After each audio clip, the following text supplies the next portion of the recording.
Chapter 1191. August Gu Yundong was stunned. What is it? The lady was curious. Didn't you say that you will get married on the same day as your uncle? Why is your uncle's wedding so early? This lady didn't have any evil intentions. She was just a little curious and gossiping. Gu Yundong thought to herself, this is a good chance for me to get her name registered. I don't want other people to make guesses. Many people were talking about it when they stood at the entrance of the Gu residence today. Hence, she said to the lady patiently, at first, we wanted to get married together, but one of my father's masters said that this isn't appropriate. There's no reason for an uncle and a niece to get married on the same day. No matter how I look, I have to let my uncle get married first. As a result, we can only go our separate ways. As she spoke, she said regretfully, after that, we started calculating the days. This is the best day before August, so we were in a hurry. Fortunately, everything is in place, the house is built, and the gifts are all ready. The lady nodded fervently. That's right. I've already said that it's hard for uncle and niece to get married on the same day. However, today is a good day. There's a couple getting married in the neighboring village. Gu Yundong smiled. That's right. Thank you for your hard work today. You can continue your work first. When you go back later, come to the central room to get some gifts. Sure. Okay. Gu Yundong walked out of the kitchen and heaved a sigh of relief. The courtyard was still very lively. With Lu Wei around, no matter how cold the atmosphere was, it would be lively. Gu Yundong couldn't bear with it anymore when she saw Gu Xiaoxi getting forced to drink. She asked Xiao Qingyuan to pull Lu Wei out. Little aunt is pregnant. What if little uncle is unconscious from the alcohol and hurts her accidentally? Xiao Qingyuan felt that it made sense. He went forward and pulled Lu Wei to the side. This fellow wasn't happy. After getting glared at by Gu Yundong, he finally understood. He immediately dashed towards the crowd that was still persuading him to drink. He shielded Gu Xiaoxi and said, all right. It's already so late. Let's not disturb their bridal chamber.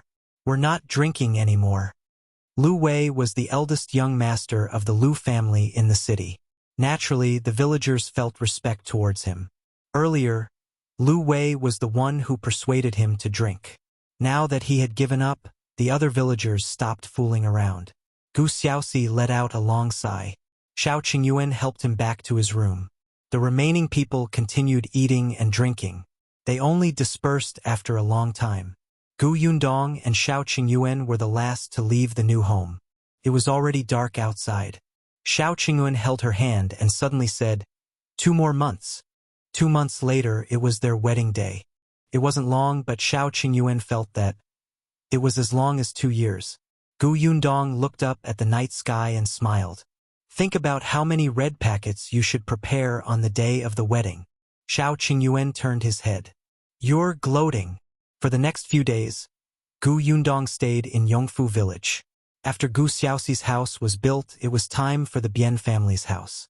Gu Xiaoxi and Chang Yaya came back to the Gu residence. They could recuperate in peace.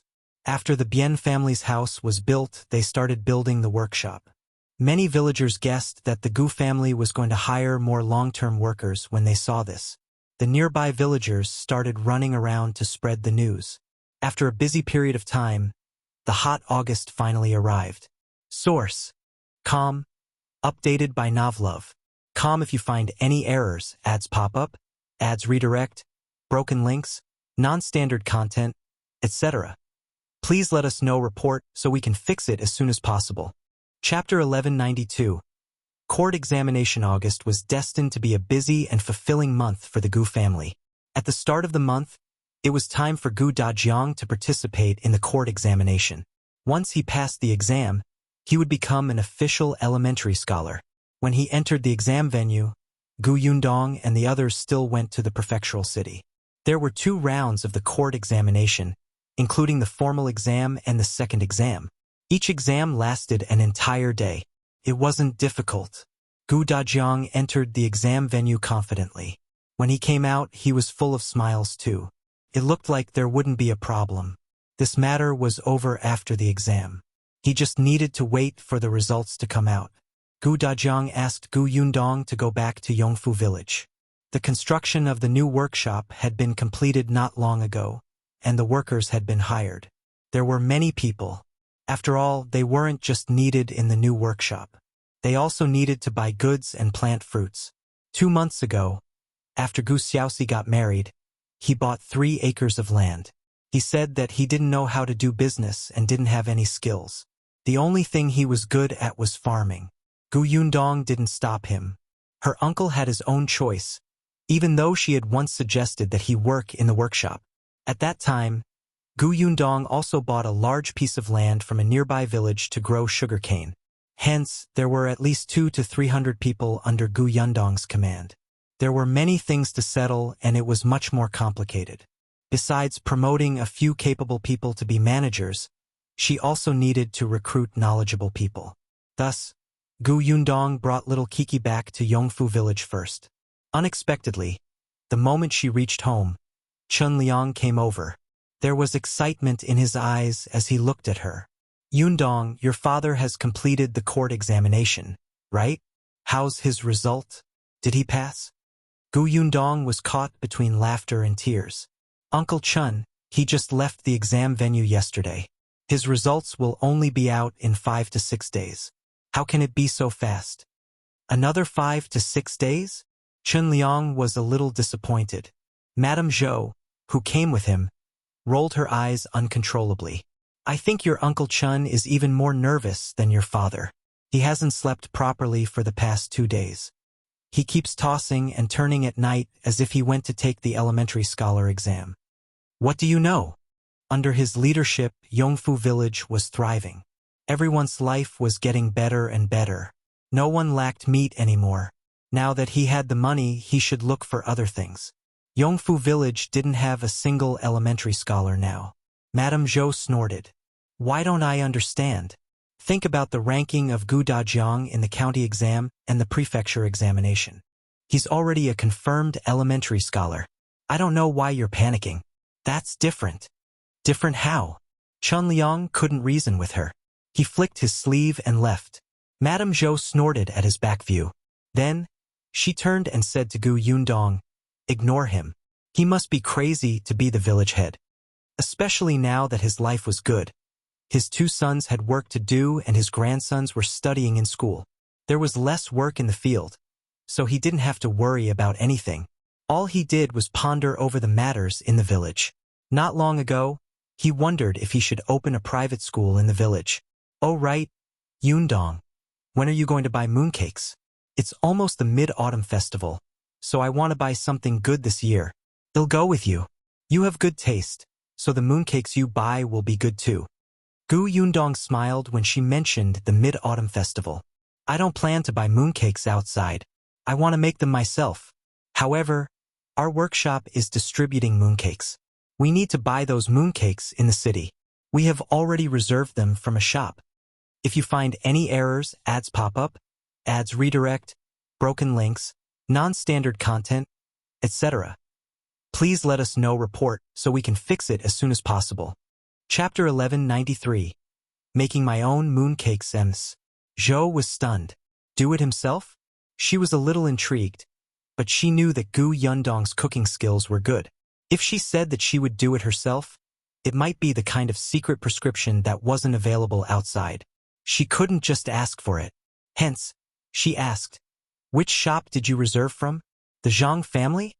The Zhang family? Gu Yundong smiled and shook his head. No, it's not the Zhang family. It's a new shop and isn't famous. However, the pastries they make are delicious. In the past, Tong especially went to take a look. The place where they make mooncakes is clean too. I tried one. It tastes better than the Zhang family's. I hope that they will have a place in the city in the future. However, Madame Zhou didn't think so. Everyone knew that the Zhang family's business was the most prosperous in Fengkai City. In the past, there were many new shops that made many novel pastries. In the end, the Zhang family bought all the secret recipes. The Zhang family was the largest pastry shop in Fengkai County. However, this was between them. The Zhang family hadn't laid their eyes on the pastry shop, so the price of the pastries there wasn't high. With Gu Yundong's guarantee, Madame Zhou believed that the mooncakes would be delicious. Hence, Madame Zhou nodded quickly. All right, I'll order mooncakes from this shop too. Gu Yundong asked curiously. Chun Jinkai and Chun Jinbao will have mooncakes when the workshop distributes them. Why do you still want to buy mooncakes? Hey, we have many relatives and friends, right? Our family is living a good life now, and we have many guests. We should give them some good treatment, right? She sounded proud. In the past, Madame Zhou was proud too. After all, her husband was the village head. But her family didn't have much money. Now, she could buy anything she wanted. Her sons were promising and filial. She was extremely proud. Gu Yundong smiled. All right, I will ask Tong'an to buy more for you. All right, thank you. I'll go back first. Madame Zhou saw that she was tired after coming back, so she went back after a few sentences. On the other hand, Kiki looked at her excitedly. Sister, are we making mooncakes ourselves? That's right.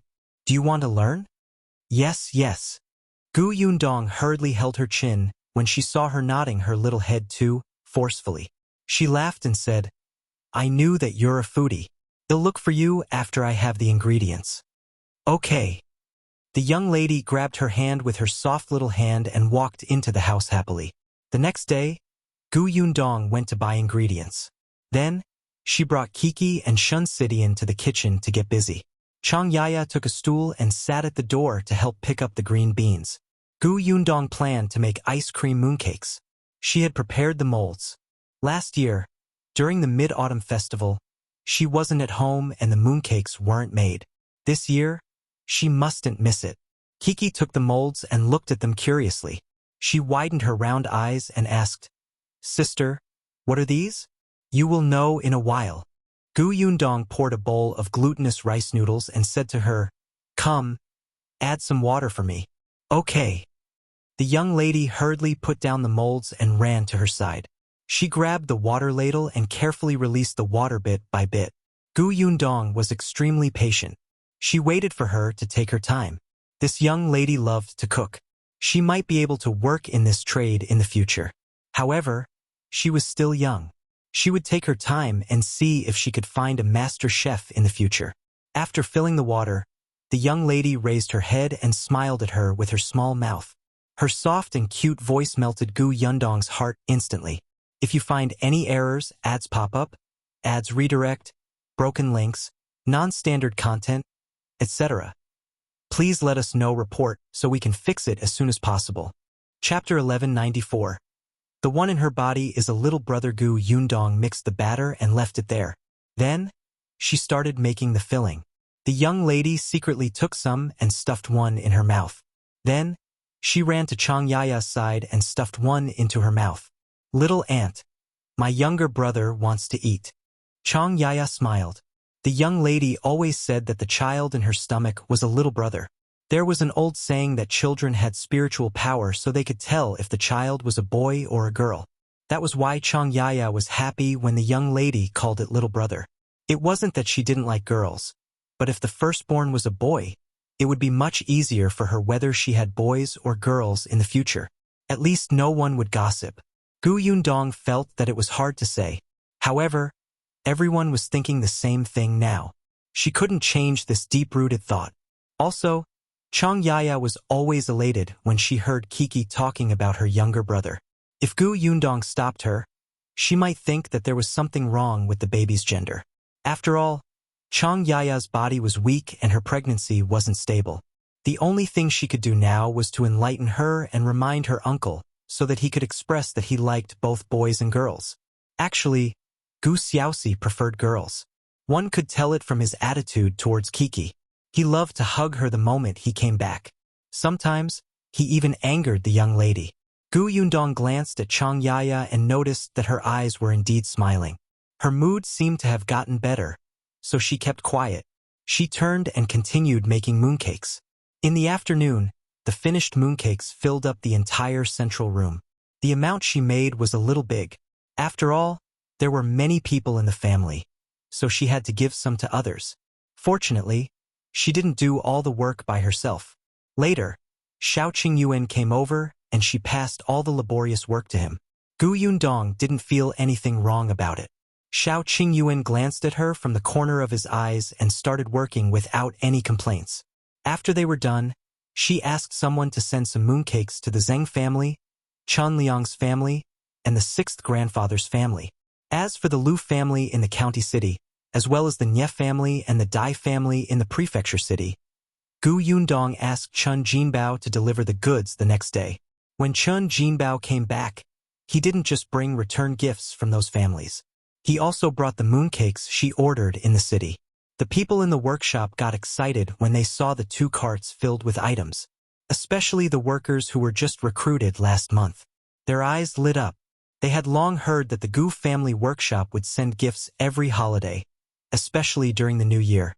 The New Year's goods were even more sumptuous than the ones they bought at home. One look and you could tell that these mooncakes were extraordinary. As expected, Tongan waited for the carriage to go to the Gu residence.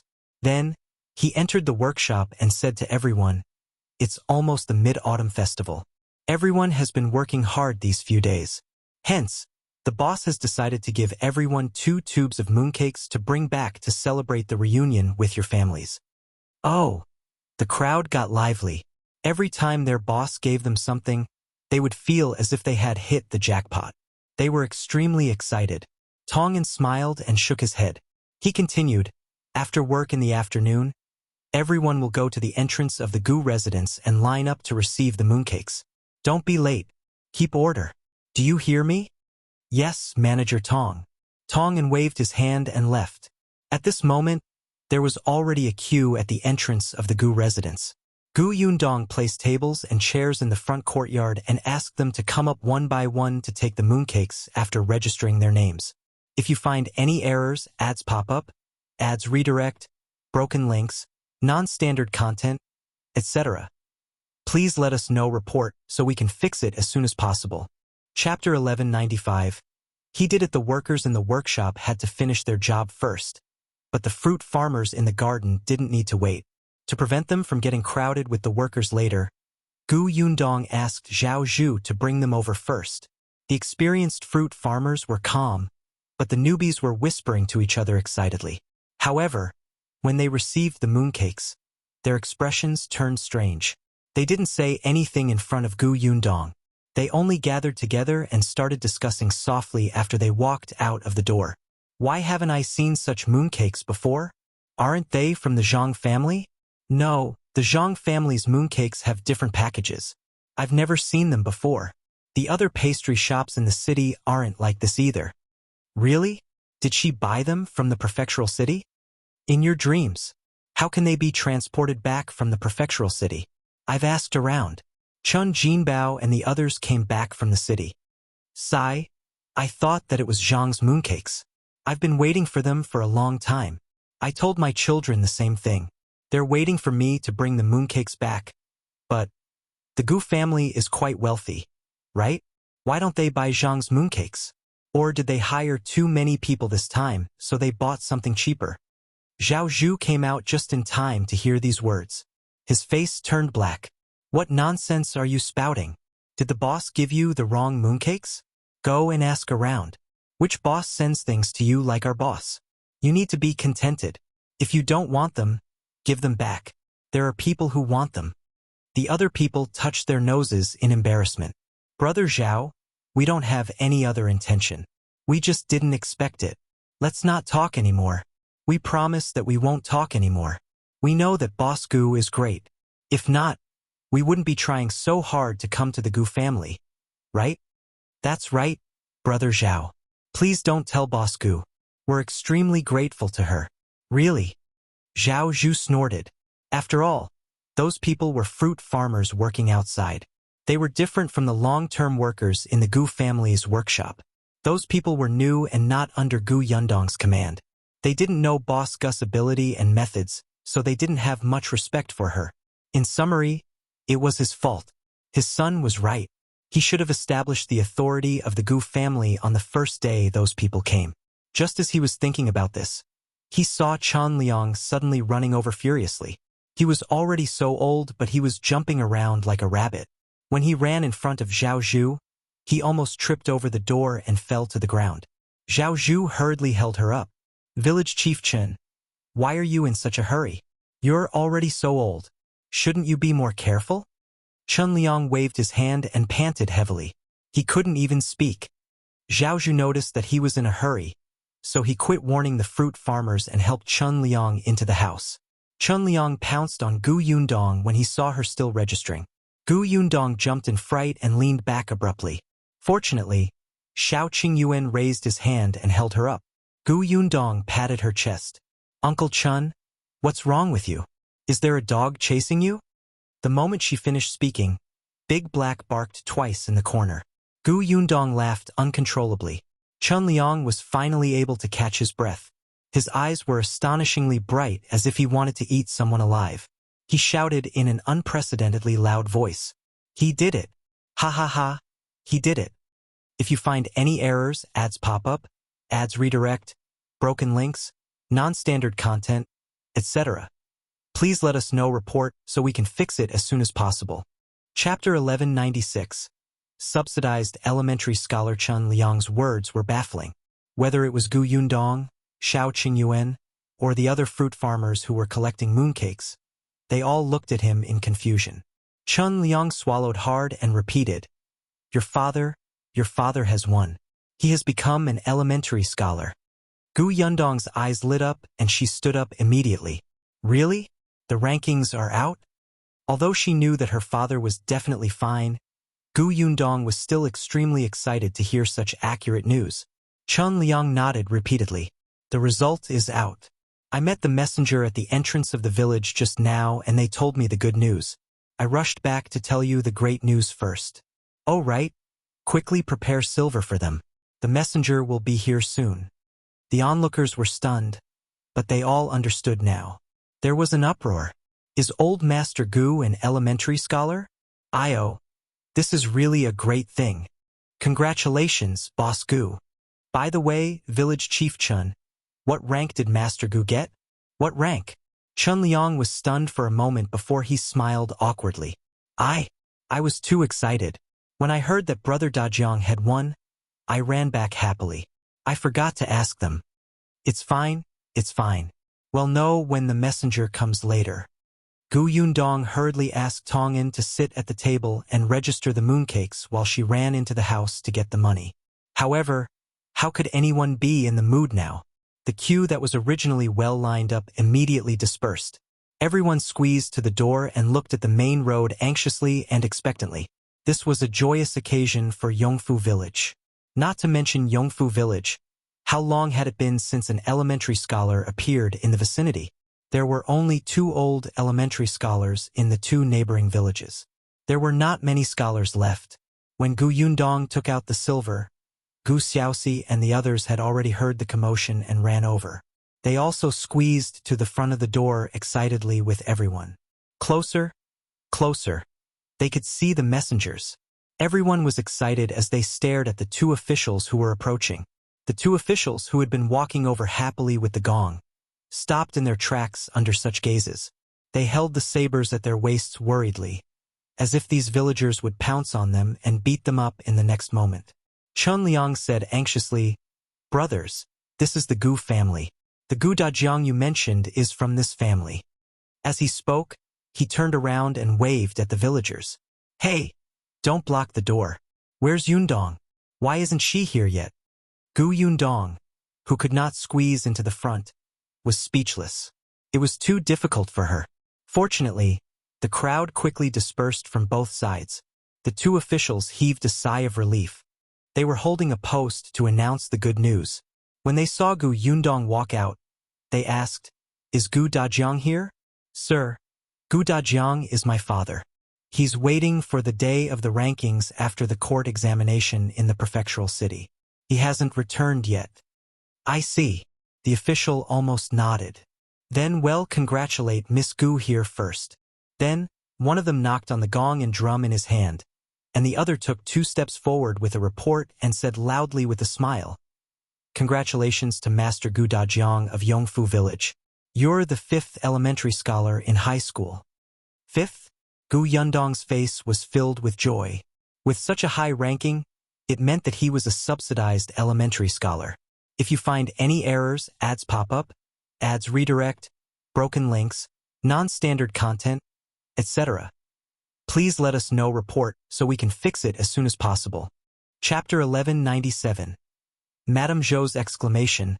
Thank you for making this trip. Thank you for your hard work. Yundong was overjoyed and hurriedly handed over the pouch in her hand. This is the money for your drinks. Miss Gu is too polite. The two of them received the money. They had rushed from the county city to Yongfu village to report the good news because of this small amount of money. Only they were well informed and knew that the Gu family's conditions were not bad. They would definitely be generously rewarded. The two of them touched their pouches and quickly realized that there were a few pieces of silver inside. Compared to some families who offered 10 copper coins to send them away, it was much better. Yundong invited them. Please come in and have a cup of tea to rest. It's quite tiring to come from afar. It's such a hot day. No. We have to return to the county city before the city gate is closed. Well, take our leave. Hearing their words, Yundong could only give up. However, she still asked Tong Shui Tao to pour 2 cups of sugar water for them to quench their thirst.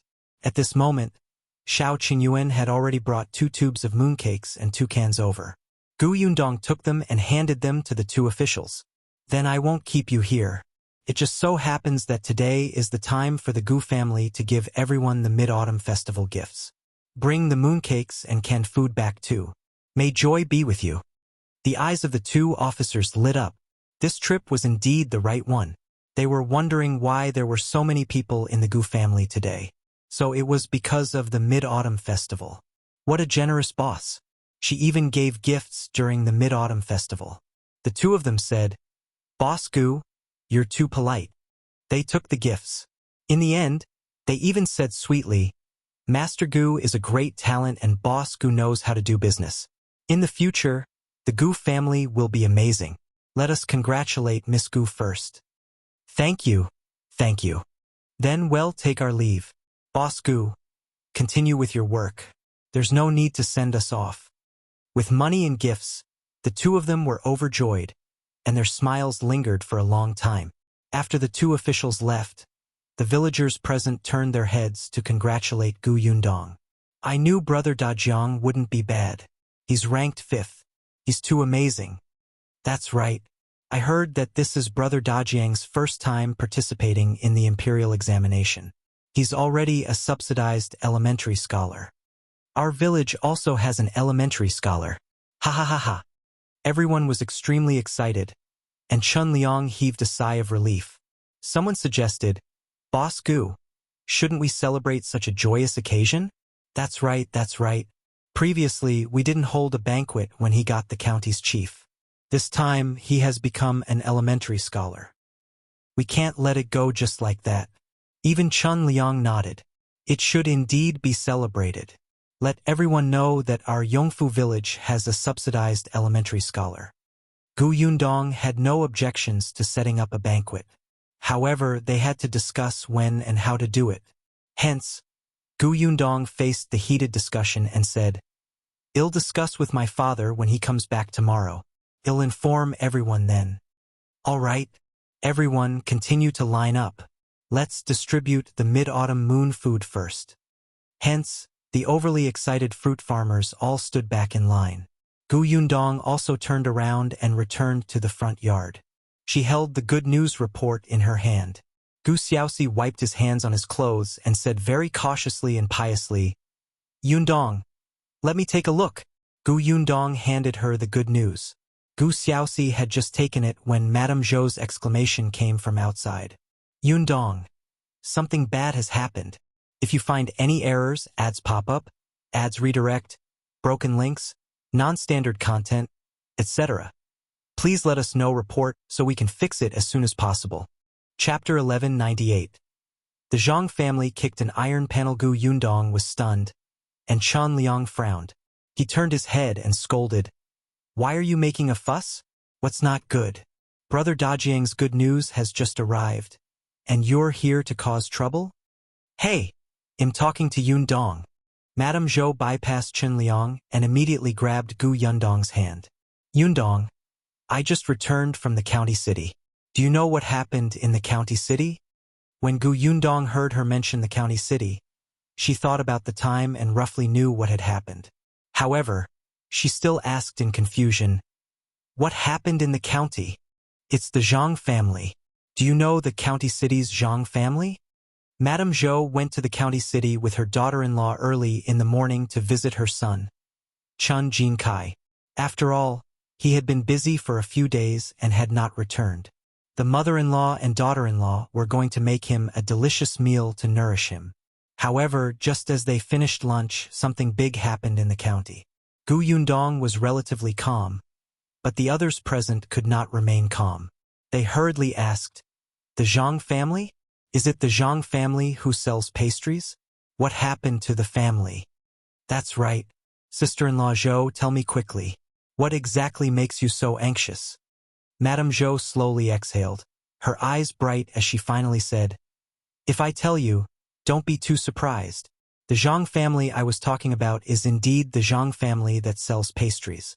Speaking of which, their family is considered a big family in our county. Those pastries are famous in the county. But do you know where they got those novel pastries? Didn't they say that the Zhang family is generous and bought all the new and delicious pastry recipes from other families? Madame Zhou slapped her thigh. What? How were they bought? They were simply snatched. As she spoke, she began to get excited. You don't know, but recently, a new pastry shop has opened in the county. The pastries made by that pastry shop are delicious, cheap, and especially novel. By the way, the mooncakes that Boss Gu is distributing now were bought from this pastry shop. Everyone was stunned and looked down at the mooncakes in their hands. Madame Zhou continued, Boss Gu has good taste. Back then, she saw that the mooncakes in the shop were better than the Zhang family's, so she made a reservation. Unexpectedly, when the Zhang family saw that the business of the shop was good and there were many people buying it, they had an idea and wanted the secret pastry recipe of this shop. When others buy secret recipes, they have to at least offer a suitable price and both sides have to be willing. However, the Zhang family doesn't think so. The Zhang family can let you open a shop in the county city, but the business of the pastry shop can't be better than theirs. Otherwise, they will be going against the new arrivals. They want the secret recipe of this shop, but they don't have any sincerity at all. They threw 10 taels of silver to buy the secret recipe of others. Tell me, is this humane? 10 taels of silver? Everyone was in an uproar. They looked at the mooncakes in their hands. Just the number of mooncakes that the Gu family had ordered was worth 10 taels, right? Moreover, there were others. The Zhang family was dreaming. The owner of the shop didn't agree either. The Zhang family was angry, so they found some thugs to cause trouble. They started to threaten and tempt the owner of the shop. Unfortunately, they kicked an iron plate this time. What iron plate? Madame Zhou was smug. She snorted and said, although this shop is not famous or eye-catching, you definitely won't be able to guess who the owner behind this shop is. If you find any errors, ads pop up, ads redirect, broken links, non-standard content, etc., please let us know report so we can fix it as soon as possible. Chapter 1199. Vomited. Who? Madame Zhou said mysteriously. The owner of this shop is from the capital. His family is this. She gave a thumbs up, and everyone was instantly enlightened. His family had a high-ranking official? No wonder. The Zhang family had indeed kicked an iron plate. Gu Yundong knew this better than Madame Zhou. This shop had just been opened not long ago, and the owner was invited over by Qin Wenzheng. They had indeed opened a pastry shop in the capital. Not only the capital, but there were also other places. On the other hand, Xuanhe Prefecture had yet to open a branch.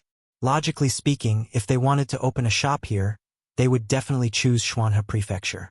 However, the owner of the shop had some ties with Qin Wenzheng. Qin Wenzheng asked them to come over and help him. He directly opened a shop in Fengkai County first. It would be convenient to open it in Xuanhe Prefecture in the future. The other party's request was for Gu Yundong to supply them with white sugar. It wasn't just the white sugar needed for the pastries in Fengkai County, but also the white sugar needed for the pastries in Xuanhe Prefecture. Gu Yundong but also white sugar from the other 3 branches in the capital.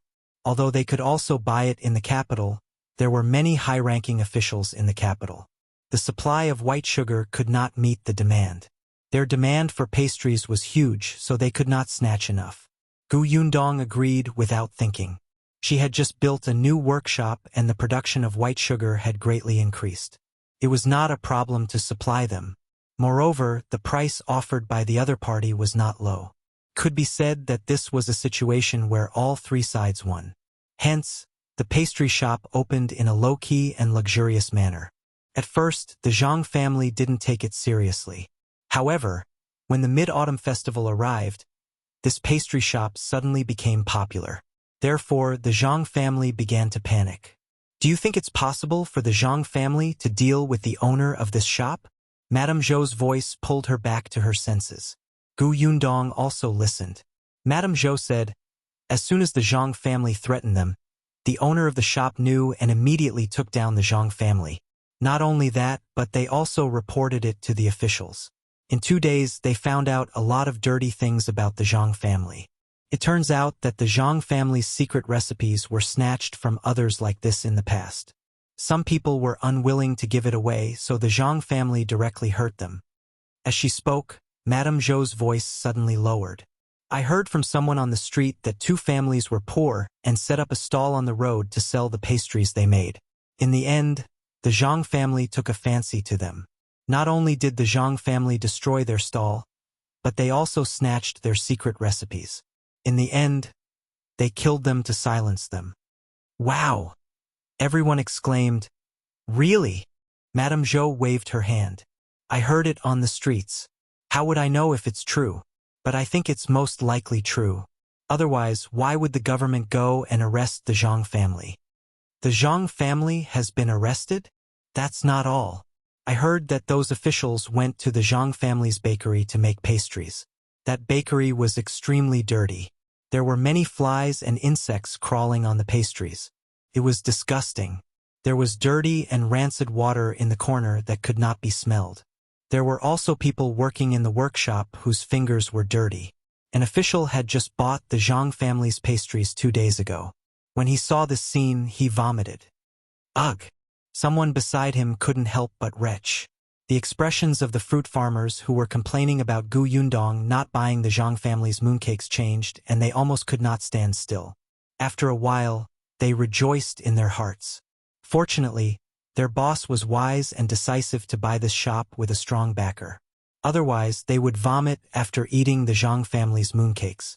If you find any errors, ads pop up, ads redirect, broken links, non-standard content, etc., please let us know report so we can fix it as soon as possible.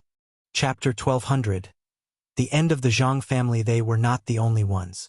There were also many fruit farmers who had doubts in their hearts. Now they admired Gu Yundong even more. Just now, Madame Zhou had said that the mooncakes in their hands were personally tried by the boss and tasted better than the Zhang family's. Speaking of which, they had profited. Someone wanted to know what happened next and quickly asked Madame Zhou, "What happened after that?" Madame Zhou shrugged. Later, I came back. Then, you don't know anything about the Zhang family's ending? How would I know about the Zhang family's ending? I heard it from the people on the street. I asked around. As for the rest, it was the government's business. What did it have to do with her? Everyone was a little disappointed when they heard that. However, the discussions continued. Tong'an called for everyone to collect the mooncakes first. Xiao Qingyuan whispered into Gu Yundong's ear. Xiaowen has been in the county city for the past few days. We'll know when he comes back tonight. Gu Yundong nodded. The Zhang family had to be dealt with. They had helped the Tao family do such a thing, so Qin Wenzheng naturally could not let him off. However, she could not use the excuse that she had colluded with the Tao family as an excuse, so she started with the pastries. In the past 2 months, Qin Wenzheng had long figured out the Zhang family's background. He knew about the dirty things they had done, so he would definitely hit them in one blow and not leave a way out for the Zhang family. Once the Zhang family was finished, the Tao family would take action. After the mooncakes were distributed, the workers in the workshop went back. However, Yongfu village was extremely lively that day. Firstly, The Gu family had given out the Mid-Autumn Festival gifts. Secondly, Gu Dajiang had become an elementary scholar. Thirdly, something big had happened to the Zhang family. Each of these three things was enough to make people talk about it. On the Gu family's side, they had a happy dinner. Then, Gu Xiaoxi pasted the good news report with Gu Dajiang's status as an elementary scholar written on it in the middle of the central room. Gu Yundong was speechless. Only then did she know that nowadays, everyone acted like they were given prizes as students. They would post the good news in the most conspicuous place in the hall. Firstly, it could bring honor to their ancestors, and secondly, it could be seen by visiting guests. It could be seen how much everyone valued the imperial examination. Gu Xiaoxi asked everyone if it was in the right position. The people below were all looking into it.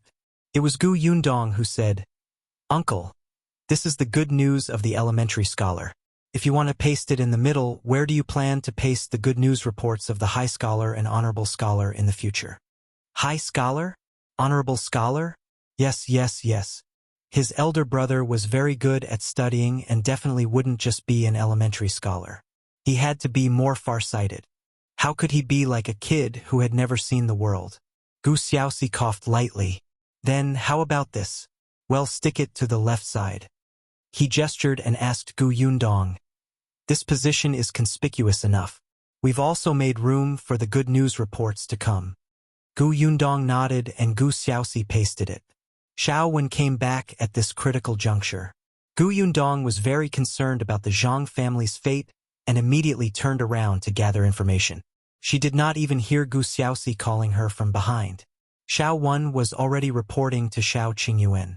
He stopped when he saw Gu Yundong coming over. "How is it? How's the Zhang family?" Xiaowen said, "The Zhang family disregarded human lives. The government found out that they killed 3 people for their own selfish gains. Moreover, in order to expand their business, they used improper methods to harm many poor commoners and legitimate businessmen. There was even a huge danger to the Zhang family's workshop that threatened the health of the entire county. Therefore, old Master Zhang and his son, who had human lives in their hands, were sentenced to be beheaded and their wives were to be exiled.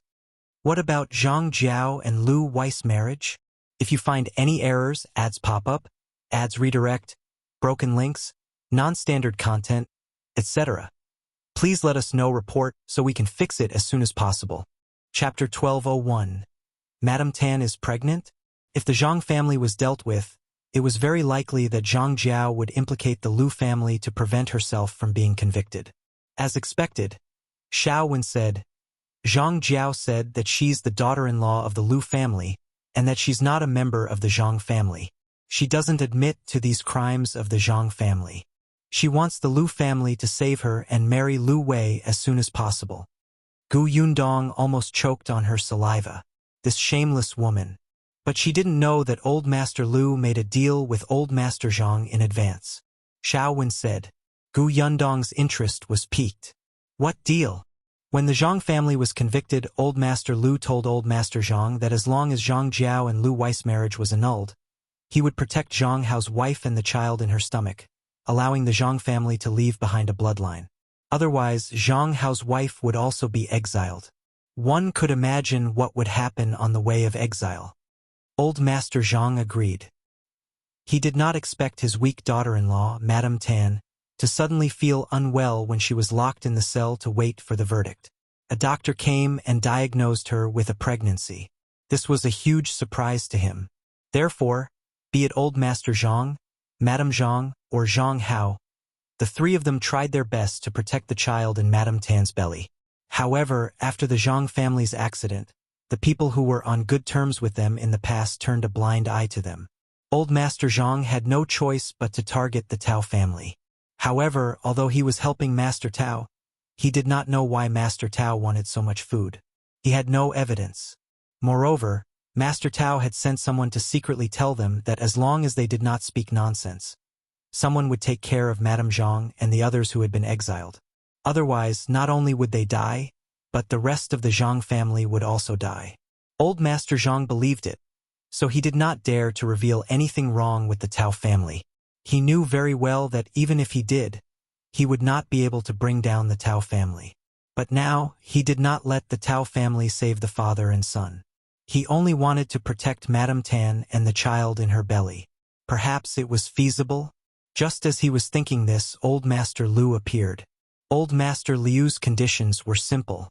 After canceling Lu Wei and Zhang Jiao's engagement, he would buy a courtyard in the county city for Madame Tan to give birth. He would also find a doctor to nurse her body and let her give birth smoothly. Old Master Zhang thought for a moment and agreed. The Liu family had connections in the capital, so the possibility of rescuing Madame Tan was higher. In addition, with his understanding of the two old masters, Old Master Liu was even more trustworthy. He would definitely do what he said.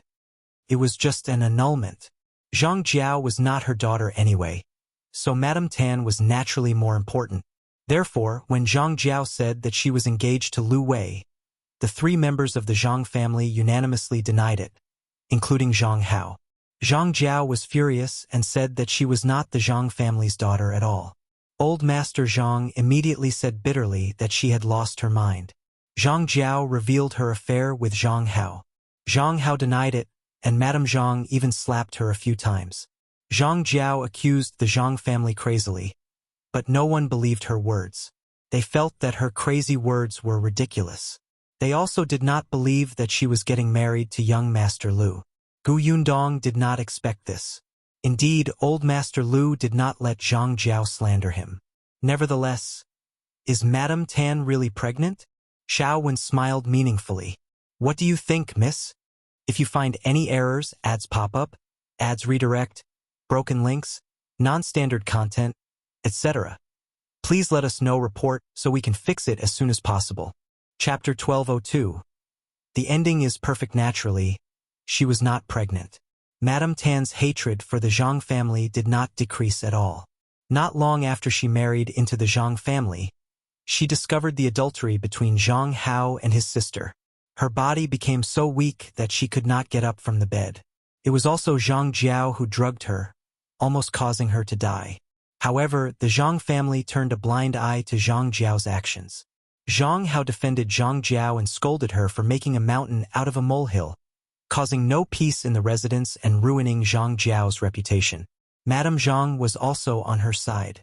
She kept saying that Zhang Jiao was young and insensible and did not know her limits. She would slowly teach her in the future. As her sister-in-law, Madame Tan should be magnanimous and not argue with her. Everyone was family. Although Old Master Zhang reprimanded Zhang Jiao for hitting her, that was all. Later, he found a good husband for her, Lu Wei, the young master of the Liu family. Why? Why should a family like the Liu family marry a vicious woman like Zhang Jiao? At that moment, Madame Tan knew that she had fallen into a fire pit by marrying into the Zhang family. She hated the Zhang family and wished that everyone in the Zhang family would not have a good ending. Therefore, when Old Master Liu was asking about the Zhang family, she secretly sent him news and told him all the dirty things about the Zhang family. Although she could not accuse Zhang Jiao on the spot as a witness, Old Master Liu knew the truth and would definitely not let Zhang Jiao enter the Liu family. Moreover, Old Master Liu was a grateful person. He knew that she had been sick in bed for a long time and helped her find a doctor from the prefectural city with good medical skills. Only then did Madame Tan know that the person who had been healing her was actually Zhang Jiao's subordinate. However, the others in the Zhang family also knew about this. They seemed to have tacitly agreed that Madame Tan should slowly die of illness. After all, she knew such an unbearable thing. Madame Tan's hatred and anger reached the peak.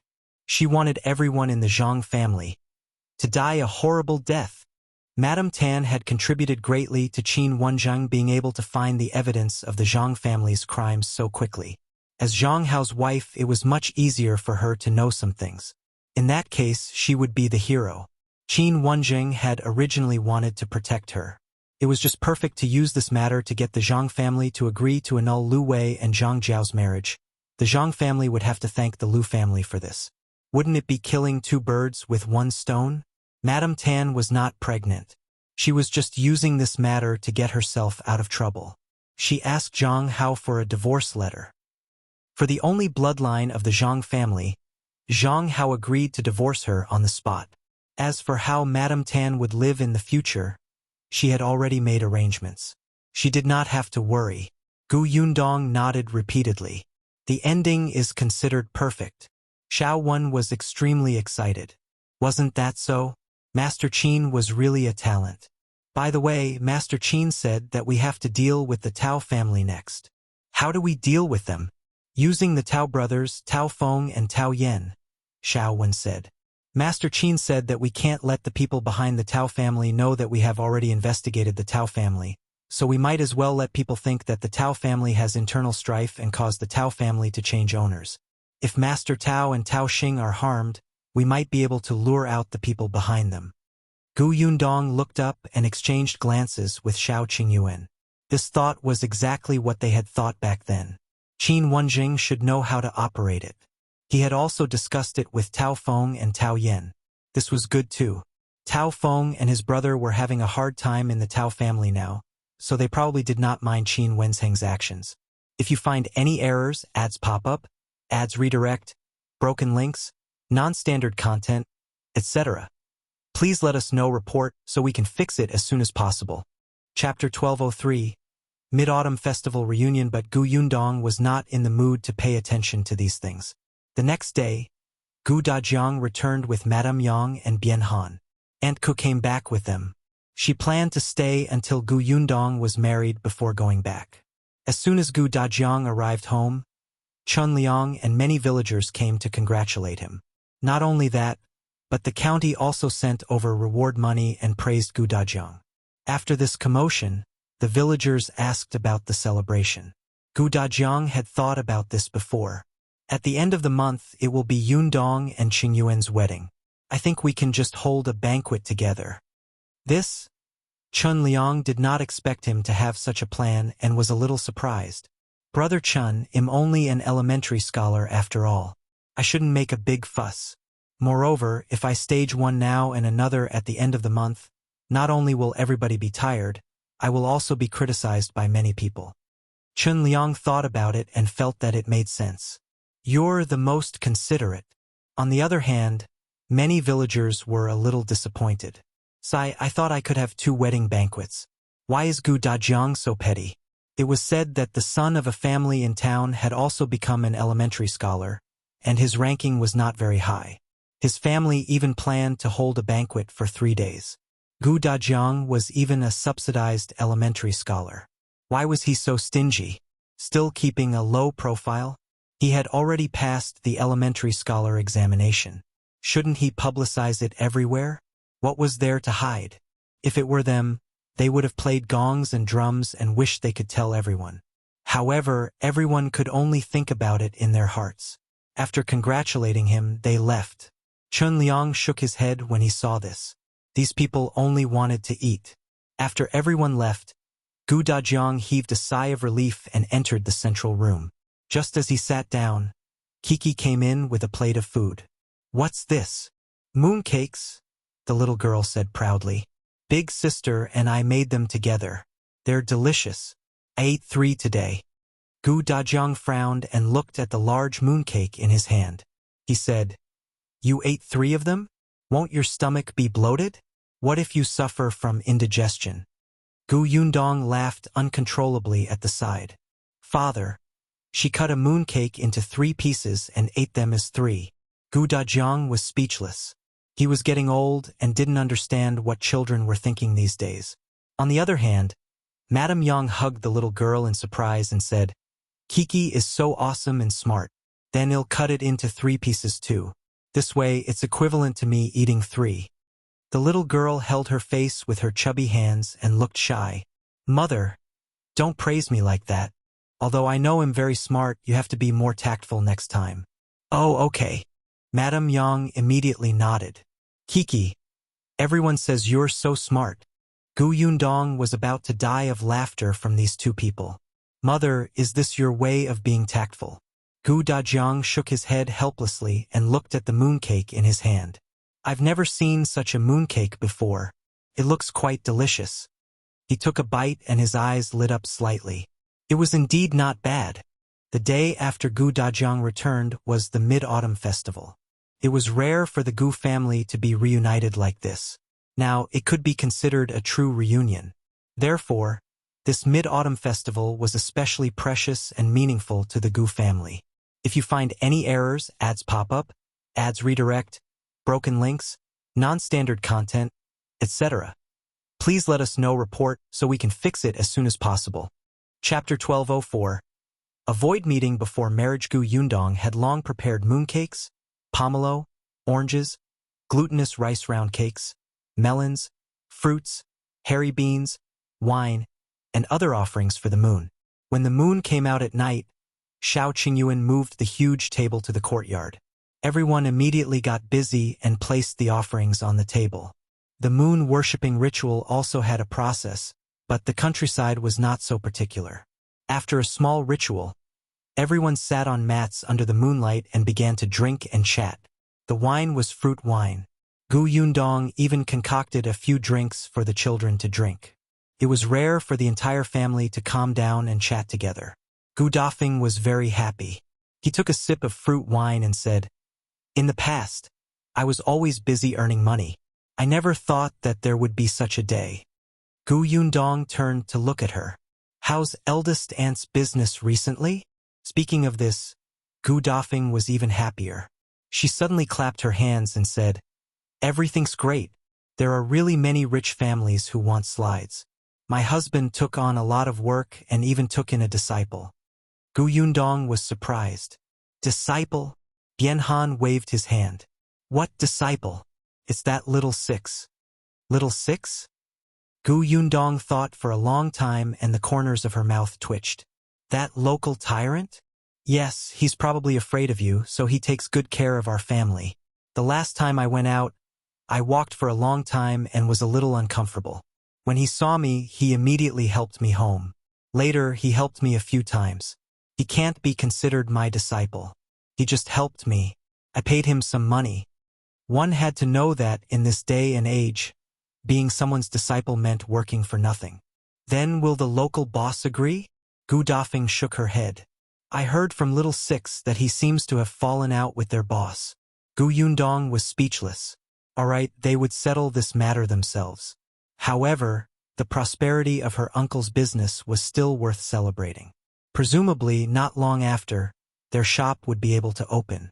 Everyone clinked glasses and talked about Gu Xiaoxi. He was quite busy now. Perhaps because he had a family and children, he worked very hard. Seeing that his brother and sister had a promising future, he was anxious too. But he really did not have the ability. Wasn't there an old saying that one should eat as much rice as one could? He felt that farming was not bad. At least for now, he wanted to serve his few acres of land well. Everyone present supported his idea. It was good to be down to earth. With such a calm heart, who would say that she was useless in the future? Gu Dajiang ate a mooncake and narrowed his eyes at the moonlight above his head. He was very satisfied. That night, the Gu family chatted until very late. When Xiao Qingyuan left, his gaze landed on Gu Yundong for a long time. After tonight, he would not be able to see her again from tomorrow onwards. Yes, eldest Aunt Gu and Aunt Ku said that they should avoid seeing each other before getting married. After the Mid-Autumn Festival, they began to prepare for the wedding banquet. Gu Yundong's wedding gifts were all prepared, and all the specifications were personally monitored by Aunt Ku. The day before the wedding, both the Xiao family and the Gu family's courtyard were filled with all kinds of things. Even the tables and chairs had been borrowed and placed in the corner. The entire Yongfu village could feel the commotion. When Qin Wenzheng arrived, he saw the busy Gu family and the villagers who had come to help. Gu Yundong did not expect Qin Wenzheng to come at this time. What she also did not expect was that he had brought someone with him. If you find any errors, ads pop up, ads redirect, broken links, non-standard content, etc., please let us know report so we can fix it as soon as possible. Chapter 1205. The Tao family changed owner. Gu Yundong was stunned. She looked at Qin Wenzheng and then at the people behind him. The person behind Qin Wenzheng smiled at her and scratched his head. Gu Yundong was familiar with his expression. "Sister Gu, so this is your home? It's so big and spectacular." Gu Yundong suddenly came back to her senses. "Qin Shu, why are you here?" Qin Shu looked at Qin Wenzheng. "Mr. Qin brought me here. He said that you live here and that you and brother Xiao are getting married tomorrow, so I wanted to come and take a look. Gu Yundong quickly stepped aside. Come in first. Let's talk inside. Qin Shu let out a sigh and walked inside happily. Along the way, he looked around the Gu family's large house. He was still as curious as the young man who had just walked out of Qinnan village. When he saw Gu Dajiang and the others along the way, he immediately greeted them obediently. The others were also quite curious about Qin Shu. They looked up and sized him up. Qin Shu immediately felt embarrassed. It was not until the three of them reached the study that he slowly exhaled. Gu Yundong poured him a cup of sugar water. Qin Shu took a sip slowly and his eyes widened in joy. It's delicious. Gu Yundong smiled. This is made with white sugar. If you like it, I'll give you a packet later. Qin Shu did not know in the past. Later on, when he was on the mountain, he had more or less heard that white sugar was a precious thing. He immediately shook his head. When he lowered his head to drink tea, he began to take small sips. Gu Yundong laughed and looked up at Qin Wenzheng. Isn't Qin Shu on the mountain? Why did you bring him here? Qin Wenzheng also took a sip of tea. After a moment, he said, The Tao family has changed owners. Gu Yundong was stunned. Then her eyes lit up. Tao Feng and Tao Yen pushed Master Tao out? Yes. Qin Wenzheng nodded. My original intention was to use Master Tao's accident to lure out the person behind him. Things were indeed progressing very smoothly. Just as Master Tao was about to be replaced by his two sons, someone helped him from behind. Unfortunately, with me around, Tao Feng and Tao Yen were naturally prepared. Even if Master Tao had someone to help him, he only struggled a little. That person saw that Master Tao was in a hopeless situation and directly treated him as an abandoned pawn to silence him. Gu Yundong was stunned. Master Tao is dead? Yes, he was poisoned to death. That person was probably angry that Tao Feng and Tao Yen had ruined his plans and wanted to pin the crime of angering Master Tao to death on the two of them. Therefore, Master Tao vomited blood when he quarreled with Tao Feng and died on the spot. Fortunately, Tao Feng and Tao Yen were prepared. They immediately found a doctor to treat him and confirmed that Master Tao had been poisoned to death. But who was the murderer? It was still an unsolved case. It was just stored in the government's records. As for Tao Xing, he didn't have much of a future in the first place. He only did this because Master Tao doted on him. Now that Master Tao was dead, old Madame Tao was sick in bed from anger, and Madame Tao had been sent to prison because she had killed the late wife many years ago. Tao Xing did not even have the courage to avenge his parents in the face of the two brothers, who were united and aggressive. Tao Feng sent him straight to the villa and let him guard a small dilapidated villa for the rest of his life. The Tao family's matter ended, and the mastermind who killed Master Tao fell into Qin Wenzheng's eyes. Qin Wenzheng chased the guy all the way into the mountain. If you find any errors, ads pop up, ads redirect, broken links, non-standard content, etc., please let us know report so we can fix it as soon as possible. Chapter 1206. Qin Wenzheng is leaving, however. That person disappeared after entering the mountain. If not for Qin Shu's help, I'm afraid we would have returned empty-handed this time. As Qin Wenzheng spoke, he looked at Qin Shu, who was eating pastries curiously. The latter immediately retracted his hand, feeling extremely embarrassed. Gu Yundong quickly pushed the plate in front of him. Eat them. I specially brought them over for you to eat. If you refuse them, you won't be treating me as your sister. Qin Shu hurriedly grabbed two and stuffed them into his mouth. Qin Wenzheng laughed and continued. Qin Shu is familiar with the mountains. He also saw that person enter the mountains with his own eyes. There's a stronghold in the mountains. Qin Shu brought our people secretly into the stronghold and found a secret passage. Through that secret passage, we found a mine. Gu Yundong's eyes widened. A mine?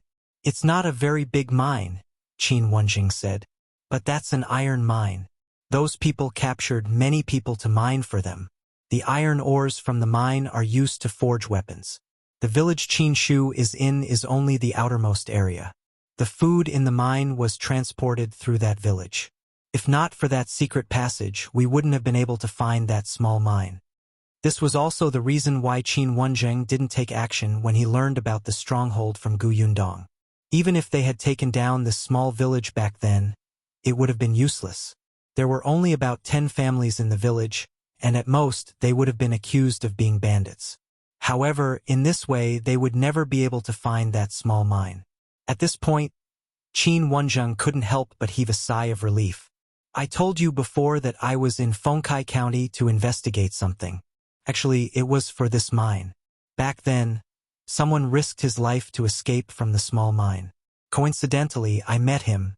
Unfortunately, that person died before he could say the exact location. He reported this matter to the current emperor, who was still the crown prince at that time. The emperor asked him to find out the location of the mine, so he stayed in Fengkai County as a teacher. Gu Yundong was enlightened, so that was the case. No wonder Qin Wenzheng had asked Xiao Qingyuan a few times about the Nine Tigers Mountain. No wonder Dai Wenhua had asked Xiao Qingyuan to bring them deep into the Nine Tigers Mountain in the name of hunting. Unfortunately, the Nine Tigers Mountain was too big, and there were many dangerous beasts inside. It was too difficult to find such a hidden mine. Fortunately, there was a huge breakthrough. However, Qin Wenzheng still sighed. Unfortunately, we found the mine, but we didn't find the person behind it. We only know that that person is in the capital. Gu Yundong suddenly realized something. Her eyes flickered and she asked in a low voice, "You are going back to the capital?" "Yes." As expected, Gu Yundong felt a little reluctant. Although they usually argued and despised each other, they were already friends. They had worked together more than once or twice. She had helped Qin Wenzheng a few times, and Qin Wenzheng similarly did not treat her as an outsider and protected her the entire time. "But don't worry. Even if I leave, no one will dare to touch your workshops now. Not to mention anything else, the few big families in the county have a good relationship with you." Wasn't that so? There was no need to mention the Lu family. The Peng family also took good care of Gu Yundong. Without Master Tao in charge of the Tao family, they were also very friendly to Gu Yundong. The Zhang family was even directly destroyed. The new pastry shop in the county had already formed a cooperative relationship with Gu Yundong.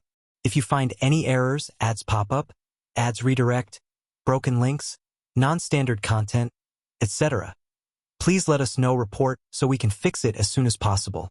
Chapter 1207. Bring Qin Shu along. Speaking of which, Qin Wenzheng had never seen a small workshop with such connections.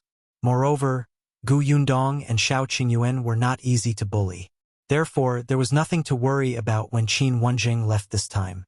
Gu Yundong sighed inwardly and asked in a low voice, "When are you leaving?" "I will leave after you get married.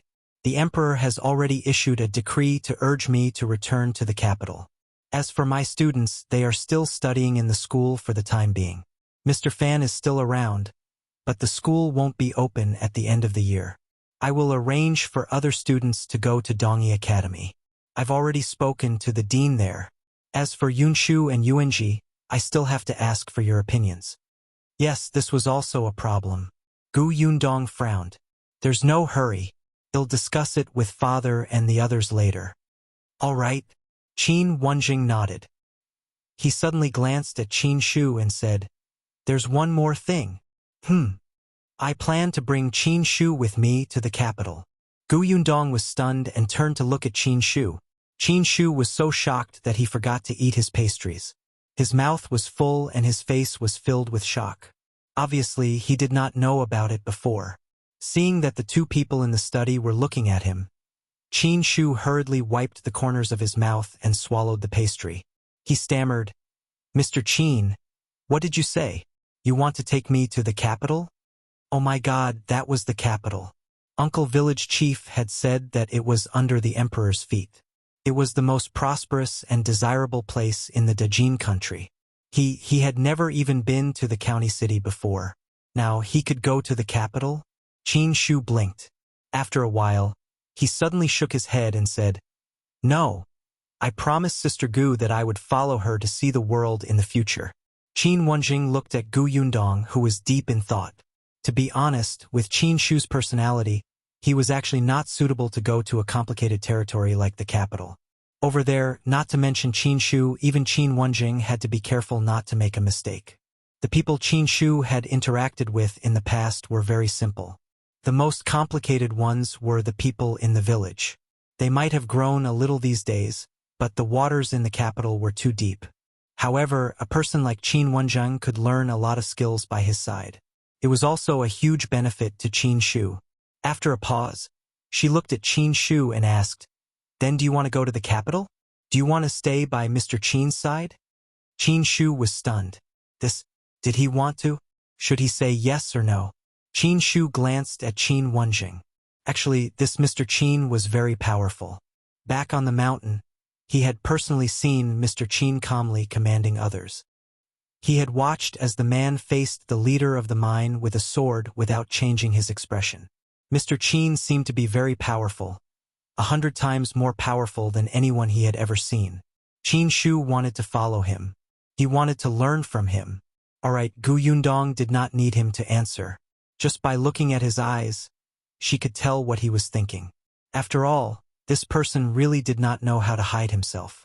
Alright, then you can follow Mr. Qin. From now on, you should learn more and talk less. Okay? Watch more, learn more, and speak less. These words would accompany Qin Shu's growth in the future, causing him to be pulled back a few times before making mistakes. Qin Shu nodded vigorously. This matter was settled just like that. If you find any errors, ads pop up, ads redirect, broken links, non-standard content, etc., please let us know report so we can fix it as soon as possible. Chapter 1208. Big Day. Qin Wenzheng told her not to worry. It was not to the extent that he could not even protect Qin Shu. He has made a contribution this time. It's not too much to ask the emperor for a reward. Although Qin Shu has little contact with outsiders, he's sincere. He's actually quite smart. If he's taught well, his future will definitely not be bad. Gu Yundong nodded. Wasn't she thinking the same? However, when he left home, he did not inform the chief of his village. Although I got someone to send a letter to Qinnan village later, it's best for Qin Shu to go back and say goodbye before he goes to the capital, lest they worry. Upon hearing this, Qin Shu immediately stopped drinking tea. He lowered his head slightly and blamed himself. It's all my fault. Qin Wenzheng agreed. After we finish your wedding banquet tomorrow, let him go back. After the matter was settled, Gu Yundong still had things to do. As she spoke, the people outside had already called her several times. Gu Yundong opened the door of the study and got someone to arrange for Qin Shu to stay in the Gu residence for the day. Qin Wenzheng left first. Qin Shu was very happy to be able to stay in Yongfu village for a night. Seeing that the Gu family was busy, he immediately helped. In just one afternoon, he had actually found out a lot of things.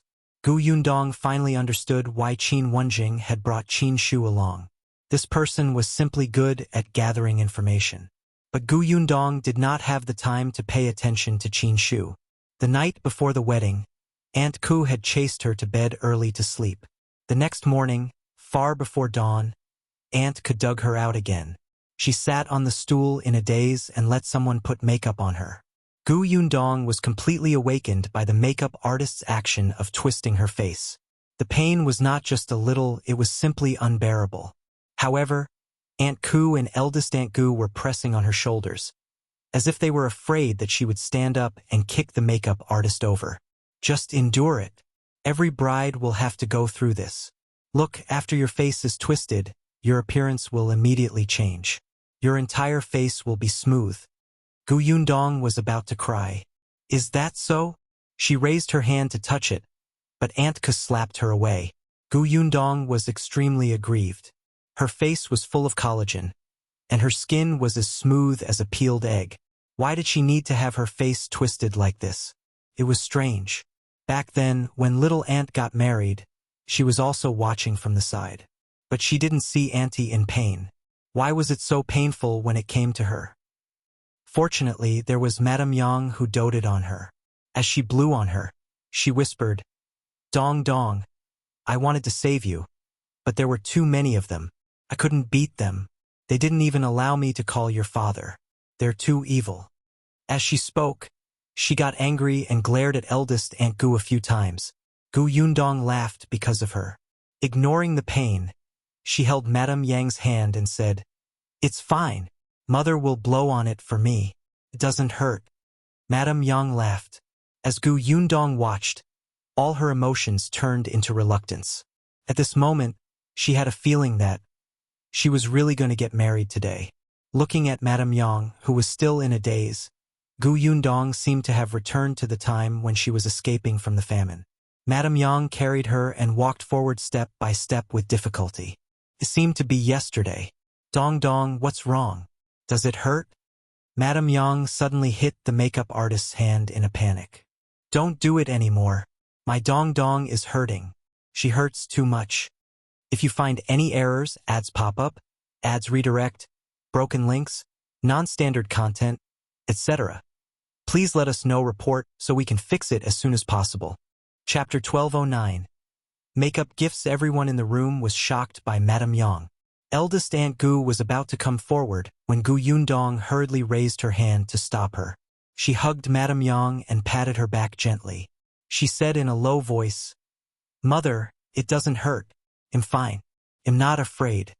Madame Yang slowly calmed down, but she was still worried. She raised her hand and touched her face. The makeup artist was extremely anxious. Afraid that Madame Yang would roughen the bride's face again, she wanted to go forward and persuade her. Eldest Aunt Gu waved her hand. She could only sigh and step back. Gu Yundong comforted Madame Yang before holding her hand. She let her sit beside her and asked the makeup artist to put on her makeup again. Perhaps because their palms were connected, Madame Yang's heart also calmed down. She tilted her head and looked at her, saying, "Our Dong Dong is really good looking. She's better looking than anyone else. It's because mother is good looking that she gave birth to such a beautiful daughter like me." Madame Yang smiled until her eyes narrowed. She turned to look at eldest Aunt Gu and said smugly, "Dong Dong said that I'm good looking." Eldest Aunt Gu did not know whether to laugh or cry. Yes, of course you look good." As she spoke, her heart ached when she looked at Madame Yang. She was originally a good sister-in-law, but because of those bastards from the Gu family, she became like this. Now that Yundong was married, as the biological mother, she was still muddle-headed and did not realize anything. In fact, she couldn't even send her daughter off to get married soberly. She couldn't talk to Yundong on the night before she got married like other mothers and tell her what to pay attention to when she got married, let alone prepare a dowry for her daughter personally. In the future, when her illness was cured, this matter would probably become her greatest regret. Eldest Aunt Gu thought about it and could not bear to stay any longer, so she left the room. However, after a while, she came in again with a smile on her face. "Guests are here. Old Master Liu's family is here." It was still early. Old Master Liu had a good relationship with Gu Yundong and came quite quickly. Gu Yundong looked up and saw Liu Yan enter happily. As soon as she entered, her eyes lit up. "Yundong is so beautiful today that I can't move my eyes." "Sister Liu, you're exaggerating." Gu Yundong let her sit. However, Liu Yan called for a maid behind her and handed over a box. "I'm not exaggerating. Everyone's eyes are bright. Here, this is a makeup gift for you. Keep it well." Gu Yundong was stunned. She opened the box and saw a whole set of makeups inside. Before she could say anything, the others in the room widened their eyes. At this moment, in addition to eldest Aunt Gu and the others, there were also a few wives from the village. There were Dong Shilan and Madame Zhou, who were familiar with Gu Yundong, and there were also people who had come purely to see the bride and had yet to leave.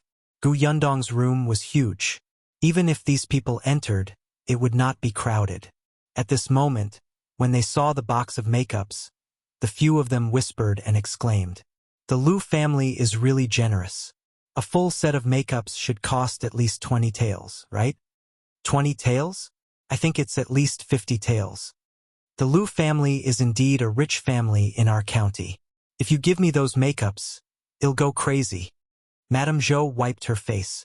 These ignorant people were saying this in front of Miss Liu. Wasn't it embarrassing? She frowned and pulled those women out. All right. You've seen the bride. There are so many people here. Don't stay here. Go outside and help."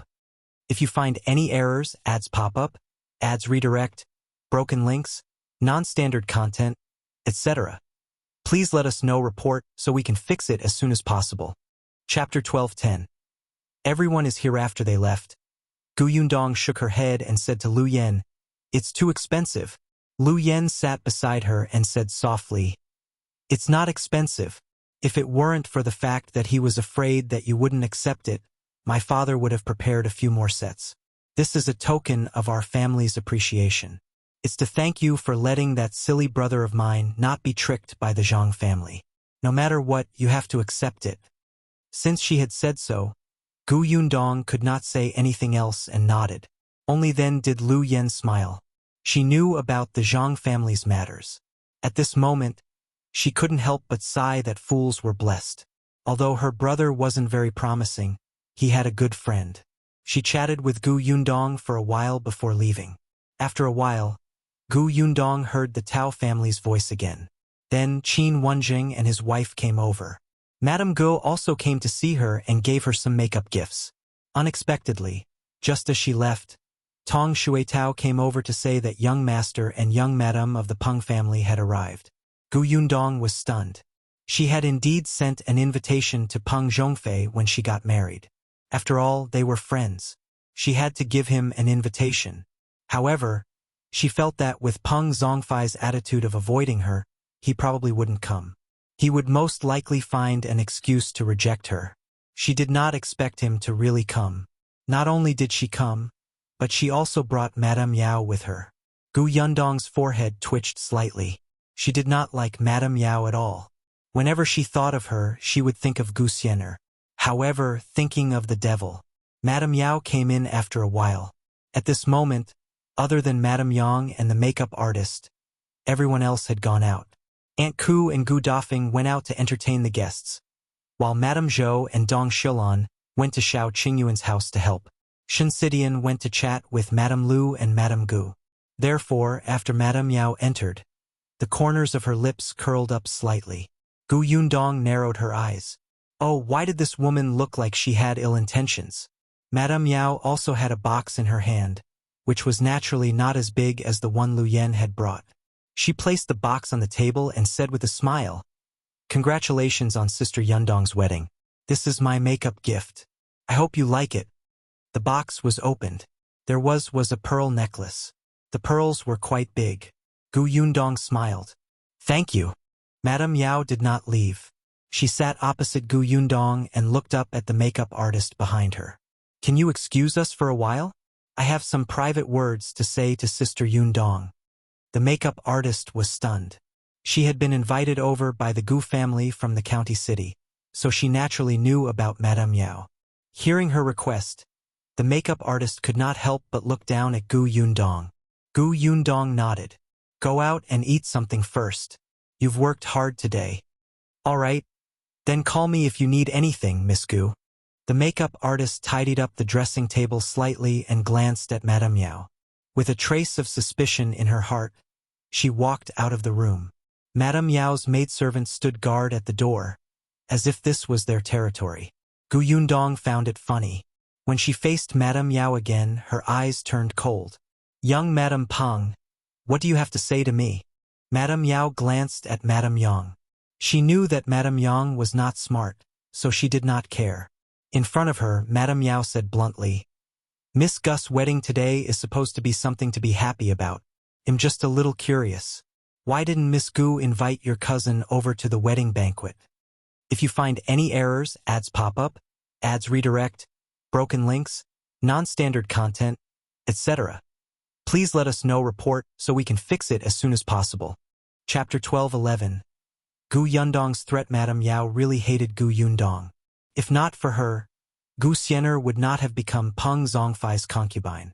Although Peng Zhongfei didn't like her, it was enough to disgust Madame Yao. Moreover, ever since that incident, Peng Zhongfei had been very impatient with her. Other than bringing her out on necessary occasions to give her some face, he almost never stepped into her room. She was not as useful as concubine Xia in the Peng residence these days. Madame Yao was so angry that she fought with concubine Xia. But deep in her heart, she hated Gu Yundong as much. Initially, she would have suppressed this hatred. After all, it was rare for her husband to bring her out. If she dared to cause trouble, her life would probably be even worse in the future. But today was Gu Yundong's wedding day. She looked extremely beautiful and blissful. Gu Yundong was so blissful that it hurt her eyes. In the end, Madame Yao couldn't suppress the resentment in her heart and wanted to cut a crack on such a big day. Hence, she deliberately mentioned Gu Xianer as if she was trying to disgust Gu Yundong. However, Gu Yundong looked at her strangely. Gu Xianer? She's not here anymore. Where can I invite her? Madame Yao smiled and said, So you still know that she's gone? Back then, you were the one who personally sent her to my husband as a concubine. Her life was very difficult. As her sister, you never thought of visiting her when you were living well. Even when she left, you didn't send her off. Sigh. Gu Yundong raised his eyebrows. What are you trying to say? If you don't hurry up, someone will come in later. Madame Yao was a little angry, but she quickly smiled. There's nothing to say. I'm just a little curious. Does your father know about this? Does he know that his biological niece was sent to another man's bed by his biological daughter? Does he know that his biological niece lost her life in this unfamiliar place? Does he know that no one collected his biological niece's corpse? Saying all this on Gu Yundong's wedding day was clearly to cause trouble. Seeing that she did not look good, Madame Yao immediately felt better. By the way, I heard that your father just became an elementary scholar. Do you think it will affect your father's career if news of this spreads, Madame Yang could not understand these words, but she could feel Madame Yao's malice. She immediately stepped up and stood in front of Gu Yundong. She frowned and said, What are you talking about? Our Dong Dong is very busy and doesn't have time to talk with you. If you're done, leave quickly. Otherwise, I won't be polite. Madame Yao glanced at her and sneered. She ignored her and only looked at Gu Yundong. Gu Yundong pulled Madame Yang to the side and sat her down. After comforting her, she looked at Madame Yao. What do you plan to do? What do you think? Gu Yundong smiled and said, Do you want my father to think that I'm a ruthless daughter who doesn't care about her cousin? Or do you want to ruin my father's reputation? Madame Yao, you can try, but I promise that if you do this today, you will definitely be kicked out of the Peng family tomorrow and be abandoned. You will live a miserable life for the rest of your life. Madame Yao suddenly tightened her grip, wishing she could pounce on her and bite her. You make it sound like the Peng family will listen to you. Don't you think too highly of yourself? Even if my husband is on good terms with you, the old master and old madam of the Peng family won't allow him to divorce his wife and become enemies with my family. If you find any errors, ads pop up, ads redirect, broken links, non-standard content, etc., please let us know report so we can fix it as soon as possible. Chapter 12:12. The groom is here. As soon as Madame Yao finished speaking, Tong Shuetao's voice came from outside the door. Miss, the prefecture magistrate's wife, the prefecture magistrate's son, and Miss Nia are all here. Madame Yao froze. What did she just hear? The wife of the prefecture magistrate? The son of the prefecture magistrate? She looked at Gu Yundong in shock. Gu Yundong smiled and said, Did you hear that? Do you still think that the Peng family will not divorce you? Or do you think that your maternal family will dare to bring you back after you are divorced? Madame Yao suddenly stood up and looked at Gu Yundong in disbelief. That's impossible. Do you know the prefecture magistrate's wife? Why? She was just a little girl who had escaped from the famine. Even if she had some means and could earn some money, how could she know these influential people? Moreover, the prefecture magistrate's wife came to attend her wedding in person? Gu Yundong smiled. You have been in the residence for too long. She had been busy fighting with concubine Xia all day long and did not even know that the world outside had changed. How sad. Madame Yao did not believe it. She wanted to take a look personally. However, before she could turn around, Tong Shuetao had already led Madame Dai and Nie Shuang in.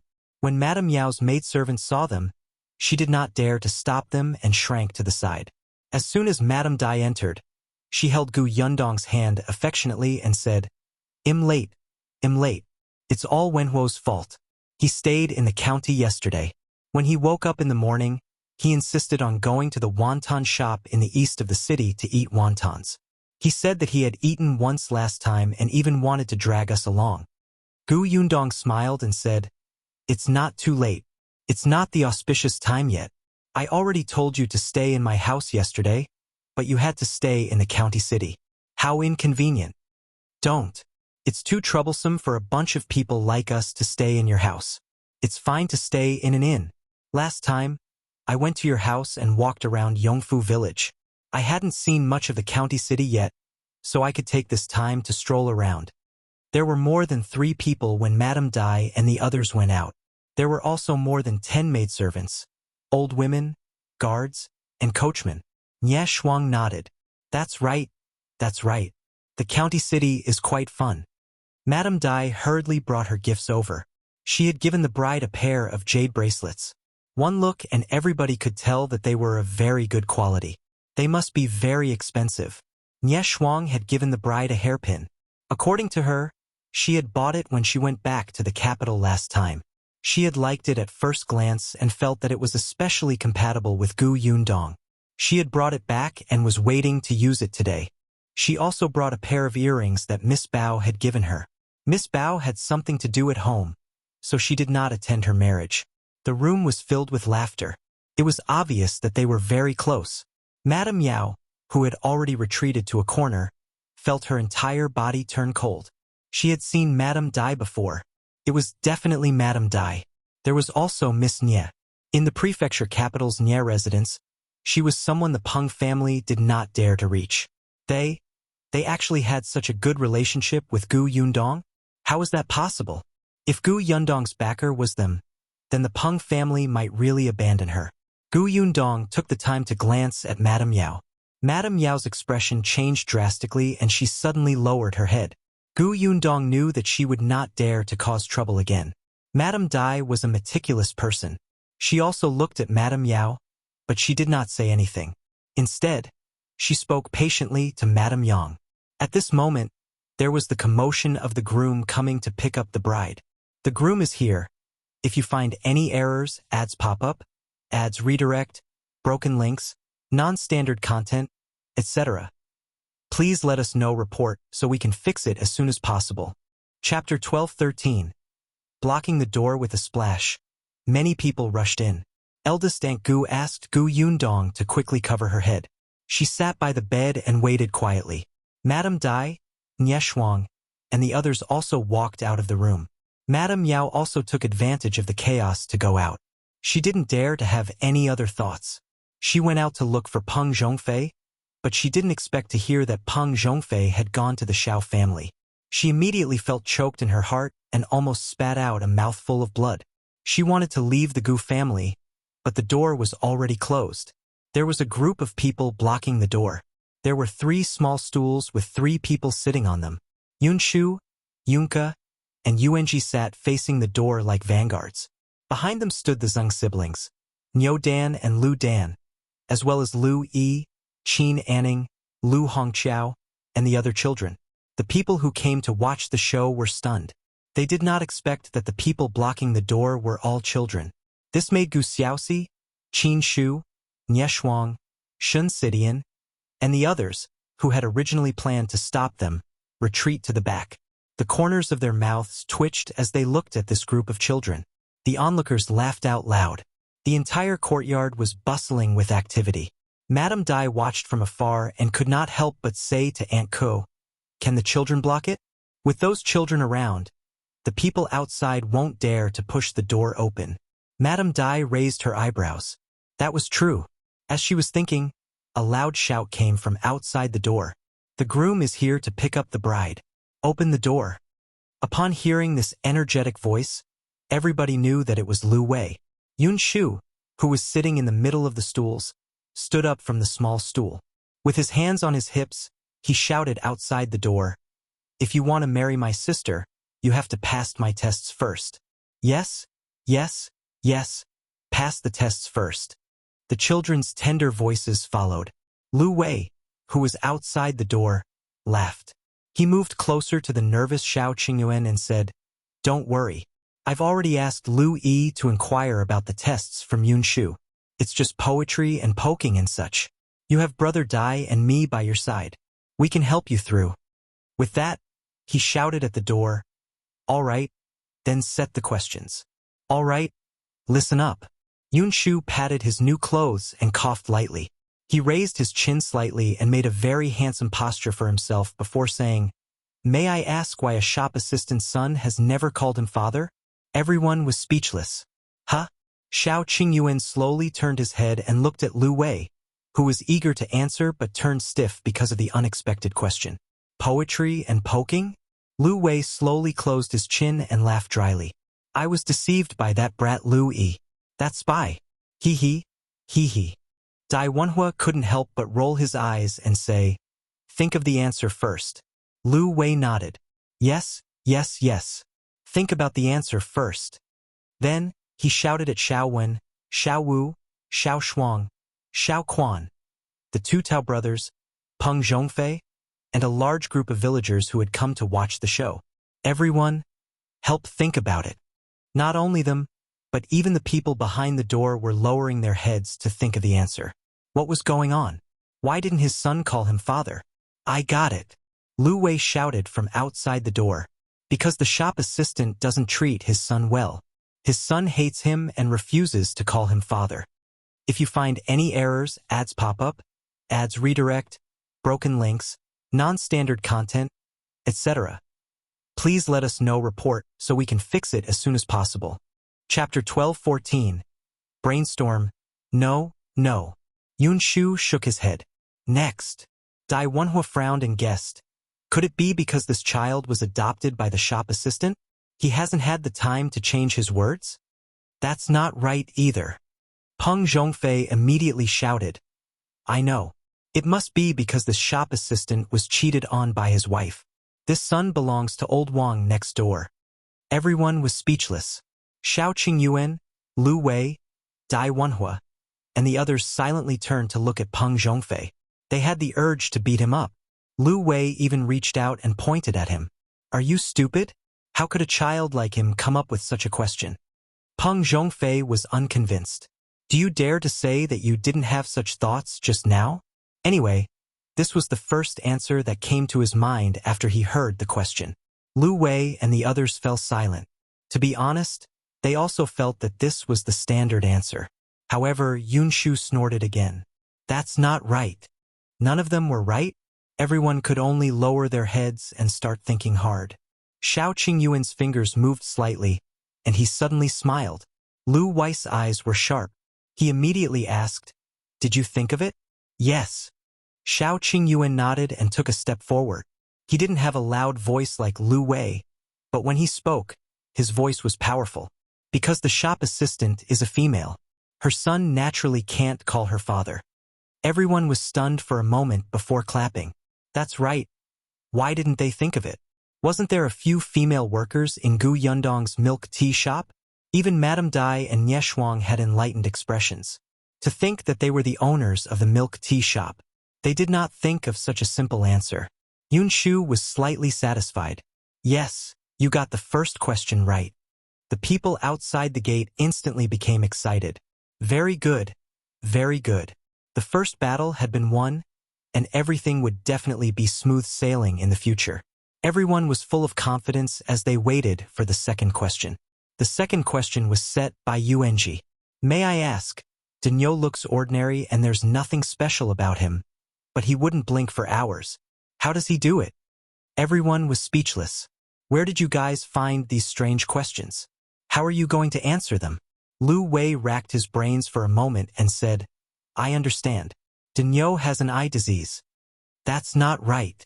Dai Wenhua said, Denyo is holding his eyelids with small wooden sticks. That's not right either. Peng Zhongfei said, Denyo died with his eyes open. Everyone was speechless. What did you say? Do you dare to say it again? Lu Wei turned around and dragged Peng Zhongfei away. This is a wedding, and you're talking about cheating and dying. You probably have a grudge against bride and bridegroom, right? Peng Zhongfei felt wronged. All of you are sanctimonious. Could it be that you don't think so? I don't believe it. After Lu Wei dealt with Peng Zhongfei, he returned very quickly. He looked at Xiaoqing and asked, "Have you thought of it?" Lu Wei felt that Gu Yundong must have come up with these strange questions. She was the only one who seemed abnormal, and Xiaoqing Yuan had been with Gu Yundong for so long. Surely he could understand her? As expected, Xiaoqing Yuan narrowed his eyes and relaxed. Because Daniel has his eyes closed. Xiaoqing Yuan referred to the previous question and felt that it couldn't be deduced with common sense. He quickly thought of it. As expected, Yuanzi's voice came from inside. "Yes, you're right." The people outside the door instantly cheered. "That's great." There was only one question left. If you find any errors, ads pop up, ads redirect, broken links, non-standard content, etc., please let us know report so we can fix it as soon as possible. Chapter 12:15. Something's not right. The last one was naturally from Kiki. The little girl stood up from the stool and put her hands behind her back like a little adult. She said in a childish voice, "May I ask why wooden fish can't be eaten?" "Huh? What kind of question was that?" Dai Wenhua frowned. "Isn't wooden fish inedible to begin with?" Lu Wei waved his hand. "Don't be hasty. Their questions are all strange. There must be other meanings. Let's find the answer word by word."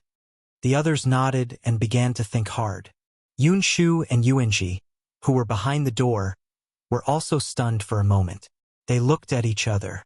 Yunshu said softly, "Why did Kiki tell them the answer? I think she got the question wrong. She should be asking them what fish they can't eat." The two of them, what should they do now? They looked at Kiki.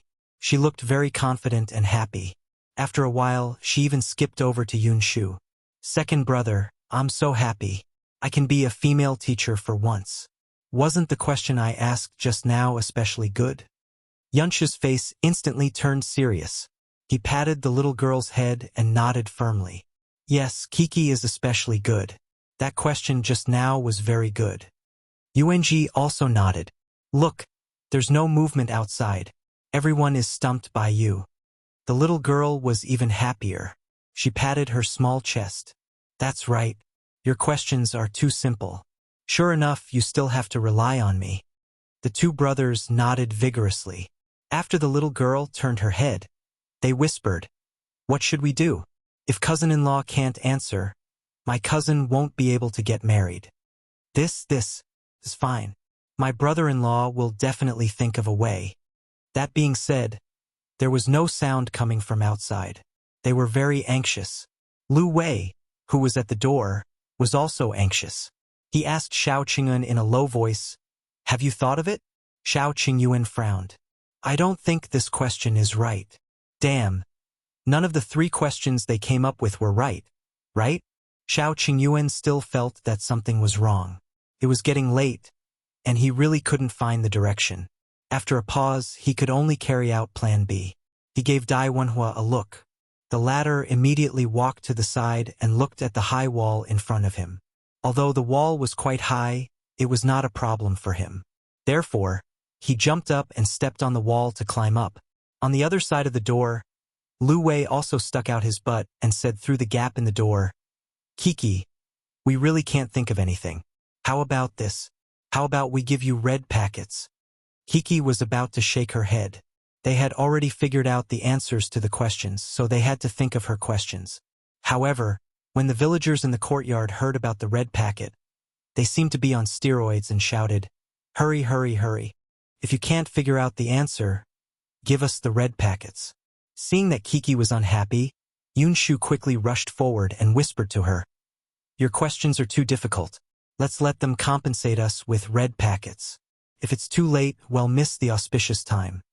The little girl pouted and hesitated for a long time before nodding. "All right." Lu Wei immediately became happy. He reached out and took red packets from the cloth bag he carried with him and stuffed them through the gap of the door one by one. A group of children ran to the door and snatched them. Even some thick-skinned adults squeezed over and instantly pushed the children to the side. If you find any errors, ads pop up, ads redirect, broken links, non-standard content, etc., please let us know report so we can fix it as soon as possible. Chapter 12:16. Yundong, are you willing to marry me? When Xiao Qingyuan heard the commotion, he frowned and looked up at the wall. Dai Wenhua also had a cloth bag hanging from his waist. He grabbed a handful of red packets from it and scattered them in the courtyard. Let's grab the red packets here. As soon as he finished speaking, everyone saw the rain of red packets falling. Compared to snatching red packets from under the door, of course, there were more scattered in the courtyard. The crowd dispersed. The adults had gone to the courtyard. Even the children had gone. Lu Wei chuckled and said to Kiki and the others at the door, "Don't worry, I'm giving you big red packets. Those are not even as big as yours. Hurry up and put them away." Kiki's eyes lit up.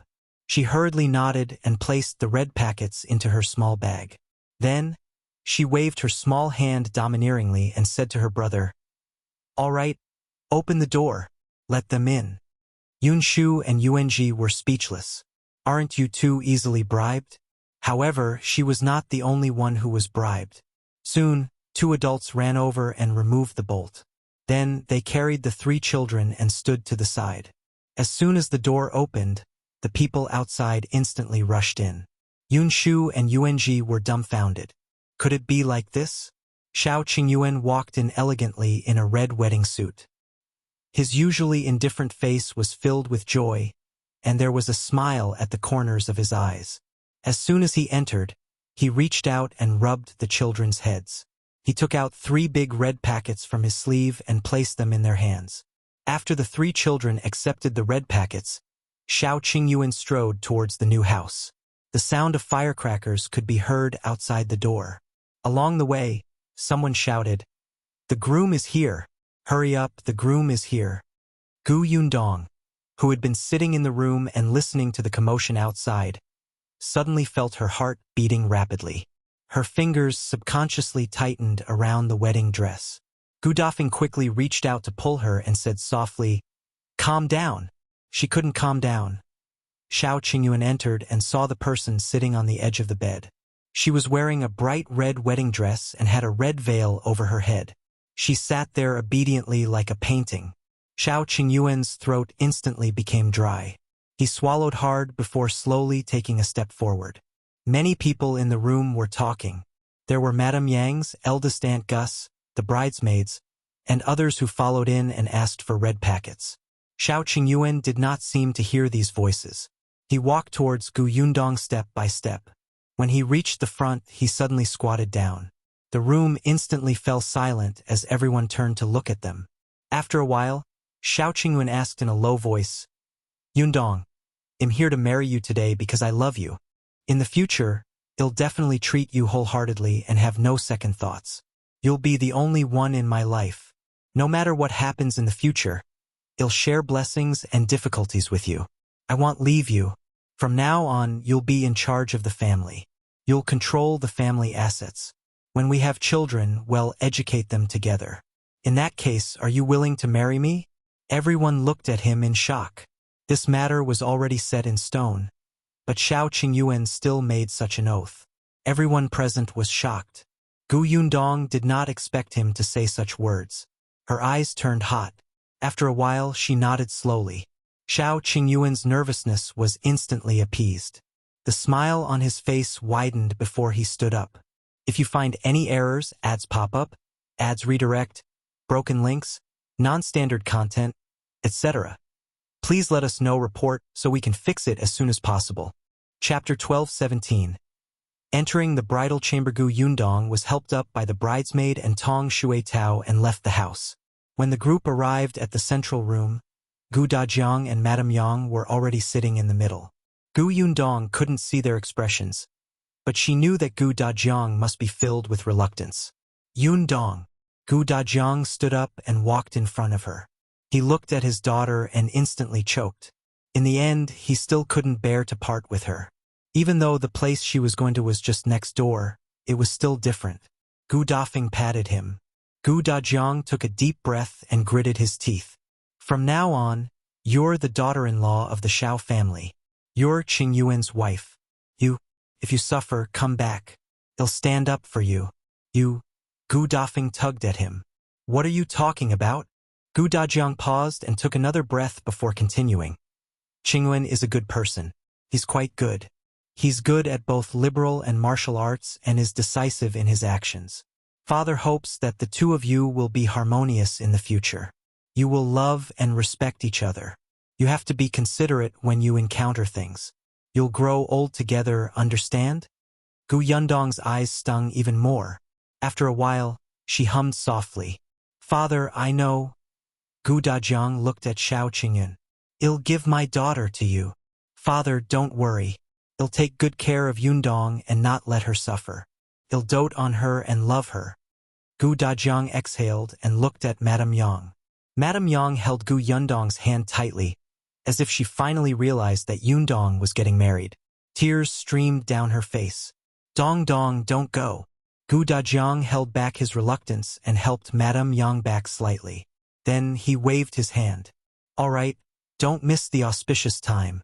The bridesmaid hurriedly led Gu Yundong out and urged the bridal sedan chair to get ready.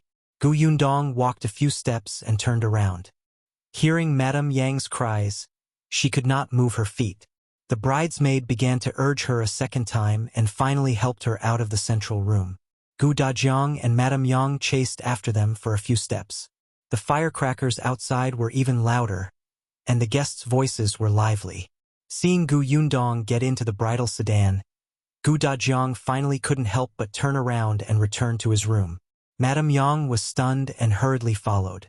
The moment she pushed open the door, she saw Gu Dajiang wiping his eyes with a handkerchief. His eyes were red. Seeing Madame Yang enter, he forced a smile and said, I'm fine. The wind was a little strong just now and there was sand in my eyes. Madame Yang didn't know if she believed him or not. She took the handkerchief from his hand and wiped it for him. Gu Yundong sat in the sedan chair with her head slightly lowered, but her mind kept replaying her parents' sobbing voices. Like Gu Xiaoxi's wedding, the sedan chair walked around the village and finally stopped in front of the Xiao family's house. The bridesmaid helped the bride out of the sedan chair, stepped over the brazier, and walked on the red felt.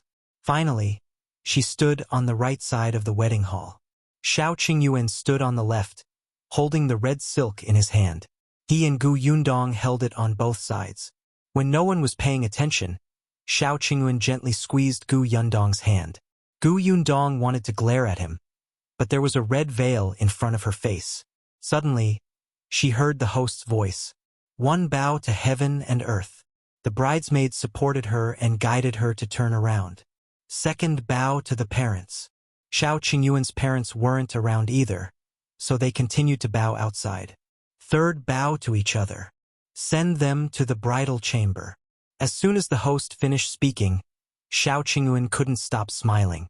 His palms that were holding the red silk were covered in sweat. If you find any errors, ads pop up, ads redirect, broken links, non-standard content, etc., please let us know report so we can fix it as soon as possible. Chapter 12:18. Consummation wine. After entering the new room, Gu Yundong was led to the wedding bed.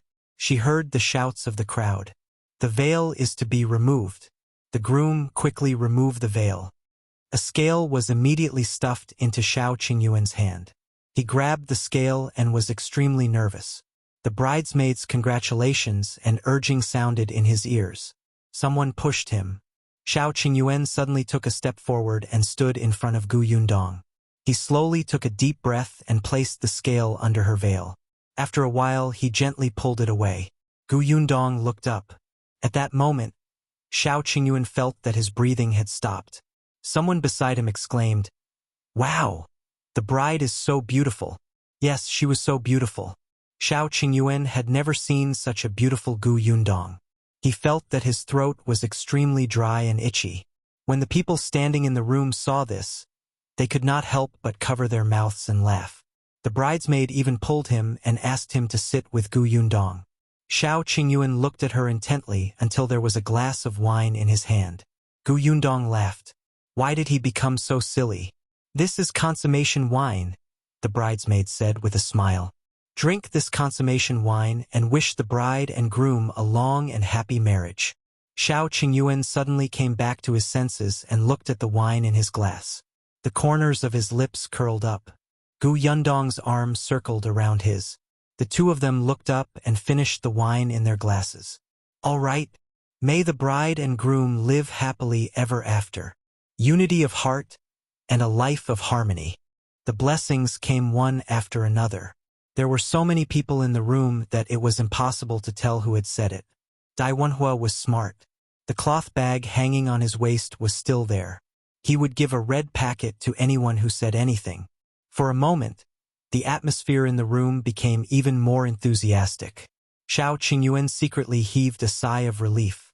Just as he was about to say a few words to Gu Yundong, he did not expect Lu Wei to suddenly pull him up. All right, they've already drunk the cross-cupped wine. Let's go outside and drink.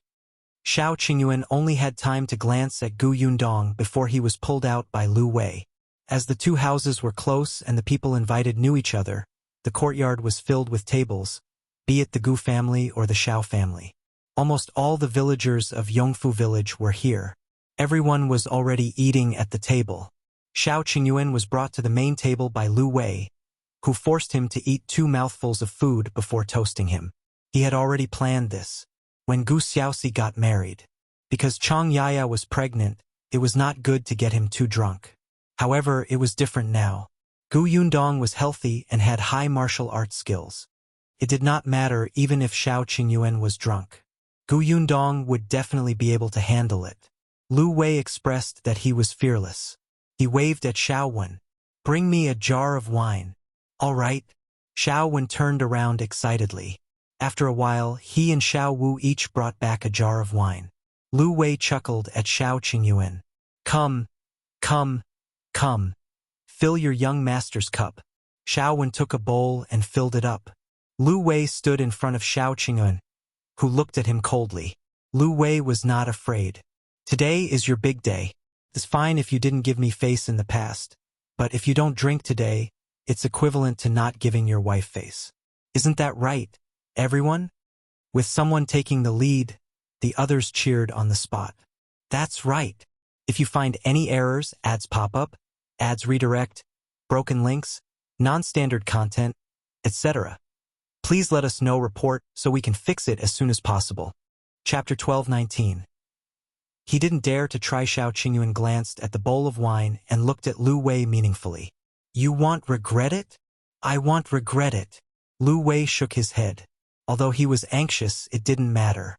It was worth it even if Xiao Qingyuan got even with him later.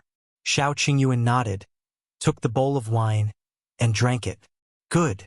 The crowd cheered. Lu Wei laughed out loud and got Xiao Wen to fill it up again. Dai Wenhua, who was at the side, looked at the bowl of wine thoughtfully.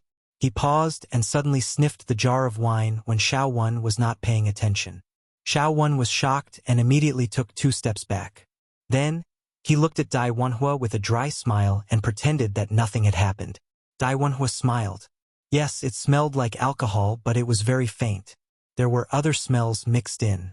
He thought of Xiao Qingyuan's identity as a medical expert and immediately understood. After he drank the second bowl of wine, Dai Wenhua leaned towards Xiao Qingyuan under Xiao Wen's apprehensive gaze and whispered, You can't do that. This isn't wine, right? Xiao Qingyuan glanced at him from the corner of his eye.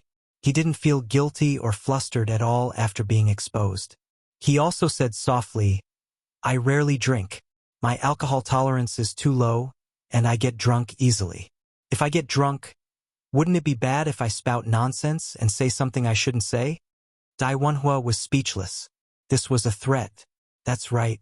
Xiao Qingyuan knew many secrets, such as the Tao family's matter, the Zhang family's matter, and his and Qin Wenzheng's motive for entering the deep mountains. If these were to be spread, the consequences would be unimaginable. All their efforts would be in vain. Dai Wenhua couldn't help but grind his teeth. He didn't believe that Xiao Qingyuan's alcohol tolerance was bad, but he didn't dare to take chances. After taking a deep breath, Dai Wenhua smiled again. That's good. You have the foresight.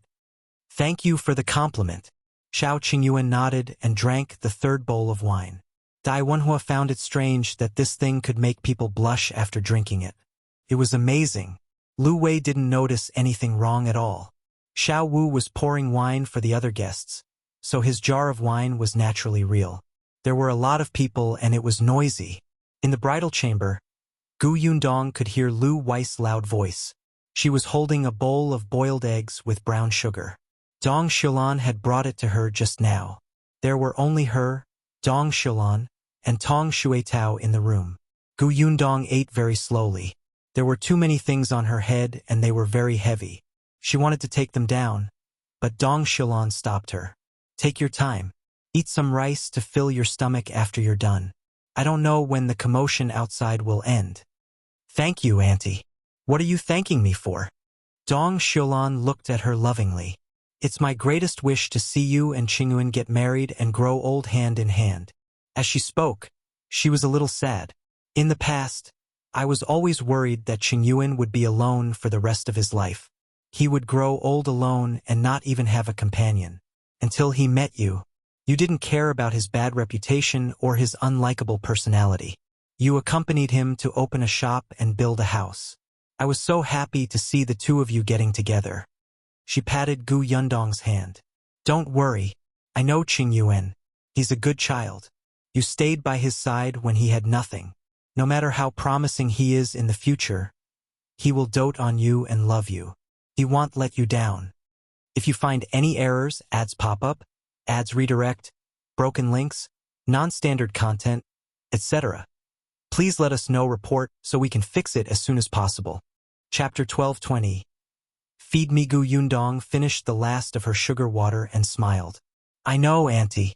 It's precisely because he's very, very good that I agreed to marry him. Yes, Xiao Qingyuan was very, very good. He had given her everything.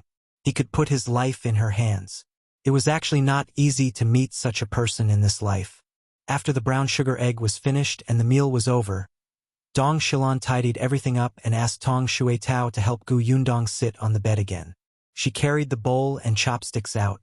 As soon as she went out, she saw that there was still a commotion over there. After Xiao Qingyuan walked around toasting, he looked a little delirious. Lu Wei went to help him up, and Xiao Qingyuan almost pressed him to the ground. The group of people hurriedly helped him up. Seeing this, Dong Xilan hurriedly squeezed over. All right, don't you see how drunk he is? Enough. Today is a big day. Are you really not going to let him consummate his wedding? That was what Lu Wei thought. Just as he was about to retort, he suddenly heard Xiao Quan say softly from behind, Young Master Lu, the medical book says that if people drink too much, they will be poisoned. Lu Wei was shocked. Are you serious? Yes. Xiao Quan nodded seriously and sincerely. If our young master is poisoned, then... Gu Yundong's furious face flashed across Lu Wei's mind. He shuddered violently and hurriedly said, Yes. After all, it's your wedding night.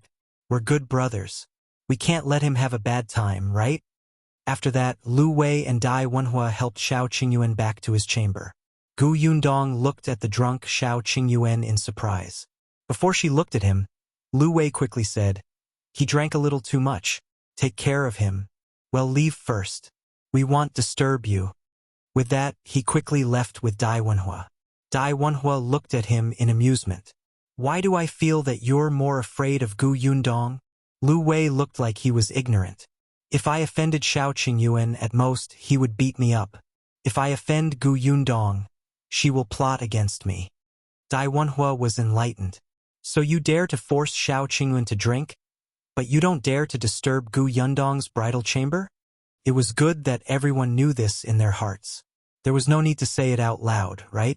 Lu Wei looked back and ran away quickly. In the chamber, Gu Yundong had just supported Xiao Qingyuan when she saw him slowly sit up straight and hold her hand. Gu Yundong was stunned. She pursed her lips and smiled. I was wondering how you got drunk by Lu Wei, so you were lying to him. He wanted to ruin my wedding night. How can I let him have his way? Xiao Qingyuan lowered his head, grabbed her hand, and kissed it. He asked in a low voice, Have you eaten? Yes. Annie Dong just sent some food over. As for you, you didn't eat much, right? I had no choice but to drink, Xiao Qingyuan said as he took off the hair accessory on her head and placed it on the table. Gu Yundong finally felt much more relaxed. She rubbed her neck slightly and handed the pastries on the table to Xiao Qingyuan. Eat some first. Feed me. Gu Yundong blushed. However, she fed him the pastries in the end. Xiao Qingyuan looked at her as he ate. It's delicious. Then eat more. Gu Yundong felt uncomfortable under his gaze. She got up and went to get another pastry plate. If you find any errors, ads pop up, ads redirect, broken links, non-standard content, etc. Please let us know report so we can fix it as soon as possible. Chapter 12:21. Wedding night. Unexpectedly, just as he stood up, his hand was grabbed and his body was gently pulled back. Gu Yundong was caught off guard and took 2 steps back before sitting on Xiao Qingyuan. A pair of hands appeared at her waist. Before Gu Yundong could react, she was pressed onto the bed. She could hear his hot and rapid breathing. But I want to eat you. Gu Yundong turned her head slightly and a shadow fell on top of her. She felt a warm touch on her lips. Gu Yundong did not know when Xiao Qingyuan stopped. In a daze, she seemed to hear him call for water. Then, she fell asleep again. She seemed to have woken up several times. Every time, she was in his arms and he hugged her tightly. At dawn, Xiao Qingyuan opened his eyes. Even though he did not sleep much that night, when he woke up, he was still in high spirits and extremely satisfied. Looking at his wife sleeping soundly in his arms, Xiao Qingyuan couldn't suppress the smile on his face. He couldn't help but hug her tighter until she moaned softly before he let go. He hugged her for a while more before planting a kiss on her forehead. Then, he slowly let go of her and got out of bed silently. The sky was already bright outside. The entire courtyard of the Xiao family was quiet. Last night, before everyone left, they must have cleaned up. The tables were very neatly placed. Xiao Qingyuan put on a shirt and went straight to the kitchen. There was no one in the Xiao family today. Whether it was Xiao Wen and the others or Auntie Lu, they all went to the Gu family to rest. There were only him and Gu Yundong in the entire Xiao house. This was what Xiao Qingyuan had specially instructed. It was the first day of their marriage, and he did not want anyone to disturb them. There were still leftovers from yesterday in the kitchen. Xiao Qingyuan's culinary skills were not good, but he had also learned from Auntie Lu recently. One could get too occupied when cooking and burn half the kitchen down. But what about using a casserole? As a medicinal herb merchant and a doctor, Xiao Qingyuan knew how to brew medicine. Therefore, he directly placed the casserole over the charcoal fire and it was immediately convenient. On the first day of their marriage, he wanted to cook a pot of porridge for his wife. In the past, she had always made delicious food for him. Now he wanted her to enjoy it. Xiao Qingyuan lit the fire, washed the rice, and added water. When the clay pot began to bubble, his tense body finally relaxed. The porridge was mixed with mushrooms, lean meat, yams, and other things. Xiao Qingyuan felt that it was quite fragrant and took a bite. Only then did he bring a big porcelain bowl over and pour the porridge in. Then, she placed it on the tray and carefully carried it into the room. Gu Yundong was still sleeping. She was so tired that she was curled up in the blanket. Xiao Qingyuan walked to the edge of the bed, took off his shoes, and lay down. He hugged her gently from behind and looked at her face quietly, as if he could never get enough of her. Now he had a wife and family. When he woke up this morning and saw her lying beside him, Xiao Qingyuan felt unprecedented satisfaction. The body in his arms moved. Seeing that it was about time and the porridge was already cool, Xiao Qingyuan lowered his head and kissed her. He said softly, "Get up and eat something first. Your stomach is starting to growl. Okay?" Gu Yundong opened her eyes slightly, still in a daze. Xiao Qingyuan couldn't help but kiss her again. "I made porridge. Do you want to try it? If you find any errors, ads pop up, ads redirect, broken links, non-standard content, etc. Please let us know report so we can fix it as soon as possible." Chapter 12:22. Warm two-person world. Gu Yundong was shocked and immediately sobered up. She blinked in a daze, as if she wanted to confirm if the person in front of him was serious. Xiao Qingyuan was tempted and kissed her again. "Are you getting up?" Gu Yundong nodded. Just as she was about to get up, she realized that she was only wearing her lingerie. She immediately blushed and slid back under the blanket. The crazy thing that happened last night suddenly flashed across her mind. For a moment, she didn't know how to face him. The soreness in her body belatedly surged, making her glare at Xiao Qingyuan unhappily. She had clearly said stop, but he still refused. He was simply a beast. However, Xiao Qingyuan felt as if she was winking at him. He was already a ball of fire when he woke up in the morning, so how could he restrain himself now? He immediately lowered the curtain and pounced on her. Yundong was speechless. When the two of them got up again, the pot of porridge was completely cold. Yundong lay motionless on the bed and did not want to talk to Xiao Qingyuan. The latter touched his nose and knew that he was in the wrong. He said softly, "I'll heat it up, all right?" Humph. Xiao Qingyuan carried the pot of porridge to the kitchen again. Yundong lay on his back and looked at the bed curtains. She still felt a little surreal. She was really married to the man she loved. From now on, she would live with him and face all the suffering and happiness. Although this person was a little beastly in some aspects, Yundong was still very happy. Xiao Qingyuan brought the pot of porridge back in a hurry. After it was heated up, it was unknown if it was because his skills were not good, but the porridge was a little burnt. Xiao Qingyuan frowned and sighed. "Forget it. They'll go find Auntie Lu." He was about to leave when Yundong quickly stopped him. "No need. Smells good. Give me a bowl." Xiao Qingyuan looked conflicted. It smelled burnt. How was it good? However, he still obediently scooped a bowlful and placed it in front of her. Yundong sat in front of the table. Her hands were still weak. Xiao Qingyuan immediately blew on the porridge and fed her. "How is it?" Tastes all right." Yundong took a sip. It was actually quite delicious. Although it smelled burnt, as long as the bottom layer was not eaten, the other parts were quite fragrant. Xiao Qingyuan heaved a sigh of relief. He sat closer to her and fed her bit by bit with a spoon. There were only the two of them in the entire Xiao family. Everything was very quiet and carefree.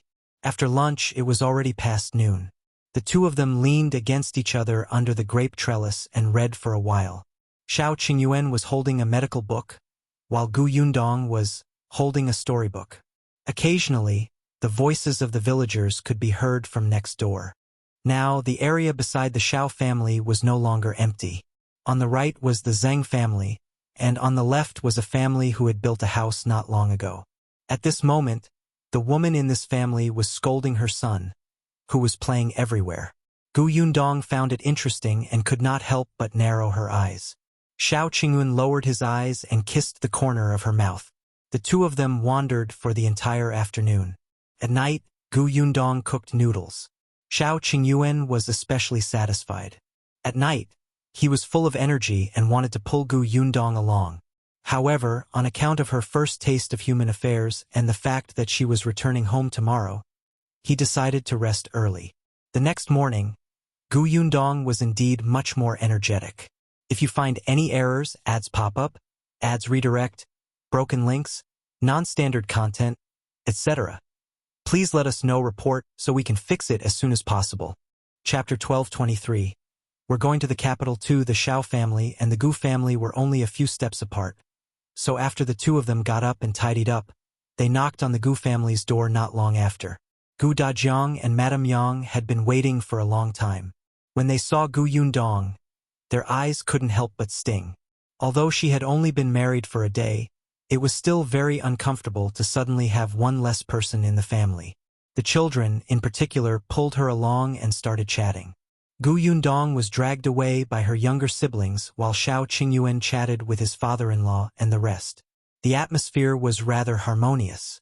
Madame Dai, Nie Shuang, and the others had left Fengkai County a day earlier.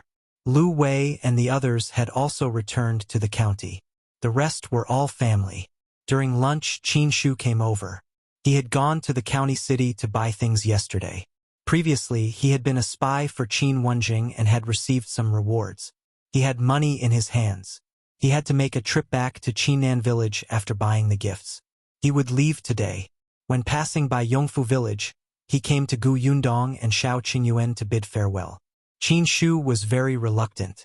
"I'm going to the capital after I'm done with the village chief and the others." From now on, it'll work for Mr. Qin. I don't know when he'll see you guys again. Gu Yundong smiled. We should be able to meet soon. Ha! Qin Shu did not understand. Gu Yundong said, We'll be going to the capital in a few days. Really? Qin Shu was elated. Gu Yundong nodded, but the others looked reluctant. They had already told everyone about their decision to go to the capital. Everyone knew that he was going to the capital to find Xiao Qingyuan's biological parents. This was something that had to be done, so no one stopped them. However, everybody did not know when they would return. Qin Shu received the news he wanted and left happily. There was a carriage waiting at the entrance of the village. The coachman was Qin Wenzheng's man who specially sent him back. After Gu Yundong sent him off, she returned to prepare for her trip to the capital. The main reason was that there were many things to do at home, especially in the industry. For this reason, Gu Yundong specially called the few people in charge for a meeting. The location was Xiao Qingyuan's house. The workshop was now on the right track, and Gu Yundong had given Tong and full authority. In addition to him, there were 4 other junior managers. One of them was Zhang who, from white sugar to canned fruits to sweets, they each had their own areas of responsibility. Everything was in order. Then there was the orchard. Zhou and his son, Gaoxing, were in charge of the orchard. Gaoxing's original name was Zhao Zhengyong, and the father and son were now taking care of the orchard. Now that the orchard was huge, Zhou had already given Zhao Zhengyong a portion of his power. His son slowly learned how to manage it. Immediately after that was the county shop, which was managed by Chun Jinkai. Finally, there were the people in charge of acquisition and delivery, Big Qian, Chen Jinbao, and Tong Ping. The 11 of them sat in the study, feeling a little excited and nervous. They had never experienced such a scene before. Everyone was gathered together. For a meeting, Gu Yundong sat in front of the desk and told them about her trip to the capital. Everyone below was stunned. Boss is going to the capital? How long will you be gone for? Gu Yundong naturally would not say that she was going to look for Xiao Qingyuan's parents. I'm not sure how long he'll be gone. Previously, the eldest daughter of the Nye family bought a shop in the capital and planned to bring the milk tea to the capital. I want to take a look and open the shop. Besides, I also want to see the environment in the capital. Perhaps I can open a Gus in the capital. If you find any errors, ads pop up, ads redirect, broken links, non-standard content, etc., please let us know report so we can fix it as soon as possible. Chapter 1224. Meeting opening Gus in the capital? Everyone was overjoyed. Excitement flashed across their faces. Our Gus is arriving in the capital so quickly? That's great. It's the capital. By then, Gus' reputation will become more and more famous. Boss, what can we do for you? That's right. Boss, are we going to the capital too? Gu Yundong waved her hand to calm them down. We're still preparing for the opening of the shop in the capital. How can it be so easy to open a shop? However, the matters in the county can't be relaxed just because I'm not around. That's why I summoned you here today to discuss your mission after I go to the capital. Everyone fell silent and immediately sat up straight.